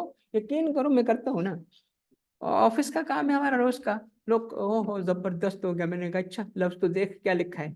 अरे यार ये क्या हो गया, अरे ये खेल गए आप। वो कहते हैं खेल गए। खेलूंगा ना यार, मुझे लॉ आता है तो खेलूंगा ना। तो लॉ सीखो बेटा, ड्राफ्टिंग सीखो, जरूर अटेम्प्ट करना यार, जरूर। सारे काम छोड़ो, ये मुझे 11 सवाल रिटर्न में चाहिए। मेरा तो बन गया कि कंपनी का जब पढ़ा रहे थे रूल, उसमें था सिक्योरिटी कंपनी बाय बाय और अंडर अंडर और दूसरा रूल था कि control and management is होल्ली operating in Pakistan. आपने मिसाल दी शरीफ खानदान से कि कंट्रोल एंड मैनेजमेंट तो यहाँ से चली है, लेकिन कंपनी बाहर बनी है, तो अगर बाहर भी कोई रूल हो तो वहां भी रेसिडेंट, यहाँ भी रेसिडेंट होने दो। तो ये तो इंडिविजुअल में भी हो रहा था। तो इससे हाँ नहीं, हम तो रेजिडेंट लेंगे ना, हम अपनी बात करेंगे ना। अच्छा फिर अब अगली क्लास में जब हम आएंगे ना, तो इसका इम्प्लीकेशन कवर करेंगे। मैंने एक स्लाइड पे ना एक जगह खाली छोड़ी थी, रेजिडेंट हो गया ये, तो उसका अभी मैंने अगली क्लास में आपको बताना है। कि मैं आपको भी बता देता हूँ। अब अगली स्टेज पे तुम चले गए हो, आपकी ना पूरी फाउंडेशन बन रही है, कनेक्शन, पहले एक ब्रिक फिर दूसरी ब्रिक, मजबूत बिल्डिंग बनानी है। अब आप बताओ रेजिडेंशियल स्टेटस पक्का हो गया? सिचुएशन देख ली, एग्जामिनर कौन से सवाल पूछता है कर लिए, अब प्रैक्टिस किसने करनी है, करो, फिर काम हो गया पूरा। अब अगली स्टेज पे जाएंगे। अगली स्टेज क्या होगी हमारी? Next concept. अब नेक्स्ट कॉन्सेप्ट में लाऊंगा इनकम का। इन दोनों कॉन्सेप्ट को जोड़ दूंगा कि अगर वो रेजिडेंट है तो Pakistan source income, foreign source income, दोनों पाकिस्तान में टैक्स करेंगे अगर वो रेजिडेंट है तो। और अगर वो नॉन रेजिडेंट है सिर्फ पाकिस्तान सोर्स टैक्स करेंगे। लो आगे बढ़ गया, यूं बिल्डिंग बनेगी आपकी, कनेक्शन होगा। फिर हम जाएंगे टैक्सेबल इनकम पे, फिर हम जाएंगे टैक्स ईयर पे, फिर हम एक टैक्सेबल, फिर कैलकुलेशन ऑफ टैक्सेबल इनकम सीखेंगे, फिर प्रोसीजर सीखेंगे। 60% कॉस्ट तो यही आपका, इसी से निकल आएगा। तो मैंने कहा था डे वन से एक जगह से सारा लॉ निकलता है, उसी से। चलो भाई जल्दी, अब घर भी तो पहुंचो, मुझे कह रहे हो जल्दी क्लास आप करो, इधर पे गप्पे लगा रहे हो यार। हैं ऑनलाइन बेटा, ठीक है, थैंक यू वेरी मच बेटा, जज़ाकल्लाह। ऑनलाइन बेटा कोई सवाल है यार? हसन भाईजान तुम कहाँ हो यार? दादा हसन, यार वो हसन का ना सवाल पता नहीं कहाँ चला गया यार। हसन ने मुझे ताना मारा, भाग गया, ताना मार के भाग गया। हसन भाईजान, हसन जल्दी जल्दी, हसन मेमन जल्दी बेटा नंबर भेजो, या जल्दी काम करो। एक काम करो हसन, तुम अगर हो अभी अवेलेबल हो, मुझे अपना नाम लिखो और मुझे व्हाट्सएप करो, या अपना, अगर तुम नहीं हो और कोई दोस्त हसन मेमन को जानता है तो मोहल्ले वालों ये ऐलान सुनो, हसन तक मेरा मैसेज पहुंचाओ। ठीक हो गया? चलो भाई, थैंक यू बेटा, जज़ाकल्लाह, अल्लाह हाफिज। अल्लाह हाफिज बेटा। ऐसा किसी का भी सवाल रुकाओ ना ऑनलाइन, कोई भी चीज ऐसी है, असाइनमेंट की पीडीएफ को सेंड करता हूँ बेटा, मगर कोई भी सवाल है किसी भी बच्चे का अगर आंसर नहीं हुआ ऑनलाइन, बेटा मैं आपके साथ सिर्फ क्लासरूम में नहीं हूँ, पूरा दिन अवेलेबल हूँ। व्हाट्सएप ग्रुप पे करो, मुझे डायरेक्ट मैसेज करो, ठीक है? अकेला नहीं छोड़ूंगा बेटा आपको। अल्लाह हाफिज। हाँ जल्दी जल्दी, सारी बातें, सारी बातें। यार रुक, इधर आ, इधर। ये देखो व्हाट्सएप बेटा, नाम क्या है? सुमेर, ठीक है बेटा। यार ये खोल तो सही ना, किताब नहीं खोलेगा तो कहाँ से देखेगा यार? ये क्या है? रख क्या है? ये क्या है? 7 हो गए। ये क्या हो गए? ये क्या है? ये इंडिविजुअल के रूल्स, एओपी के रूल्स, कंपनी के रूल्स, ये डेज काउंट। यार कमाल करते हो यार, पांडे जी कमाल करते हो, सारे कुछ मौजूद है इसमें। ठीक है, कोई क्वेश्चन इरेलीवेंट नहीं होता, जानी पूछ।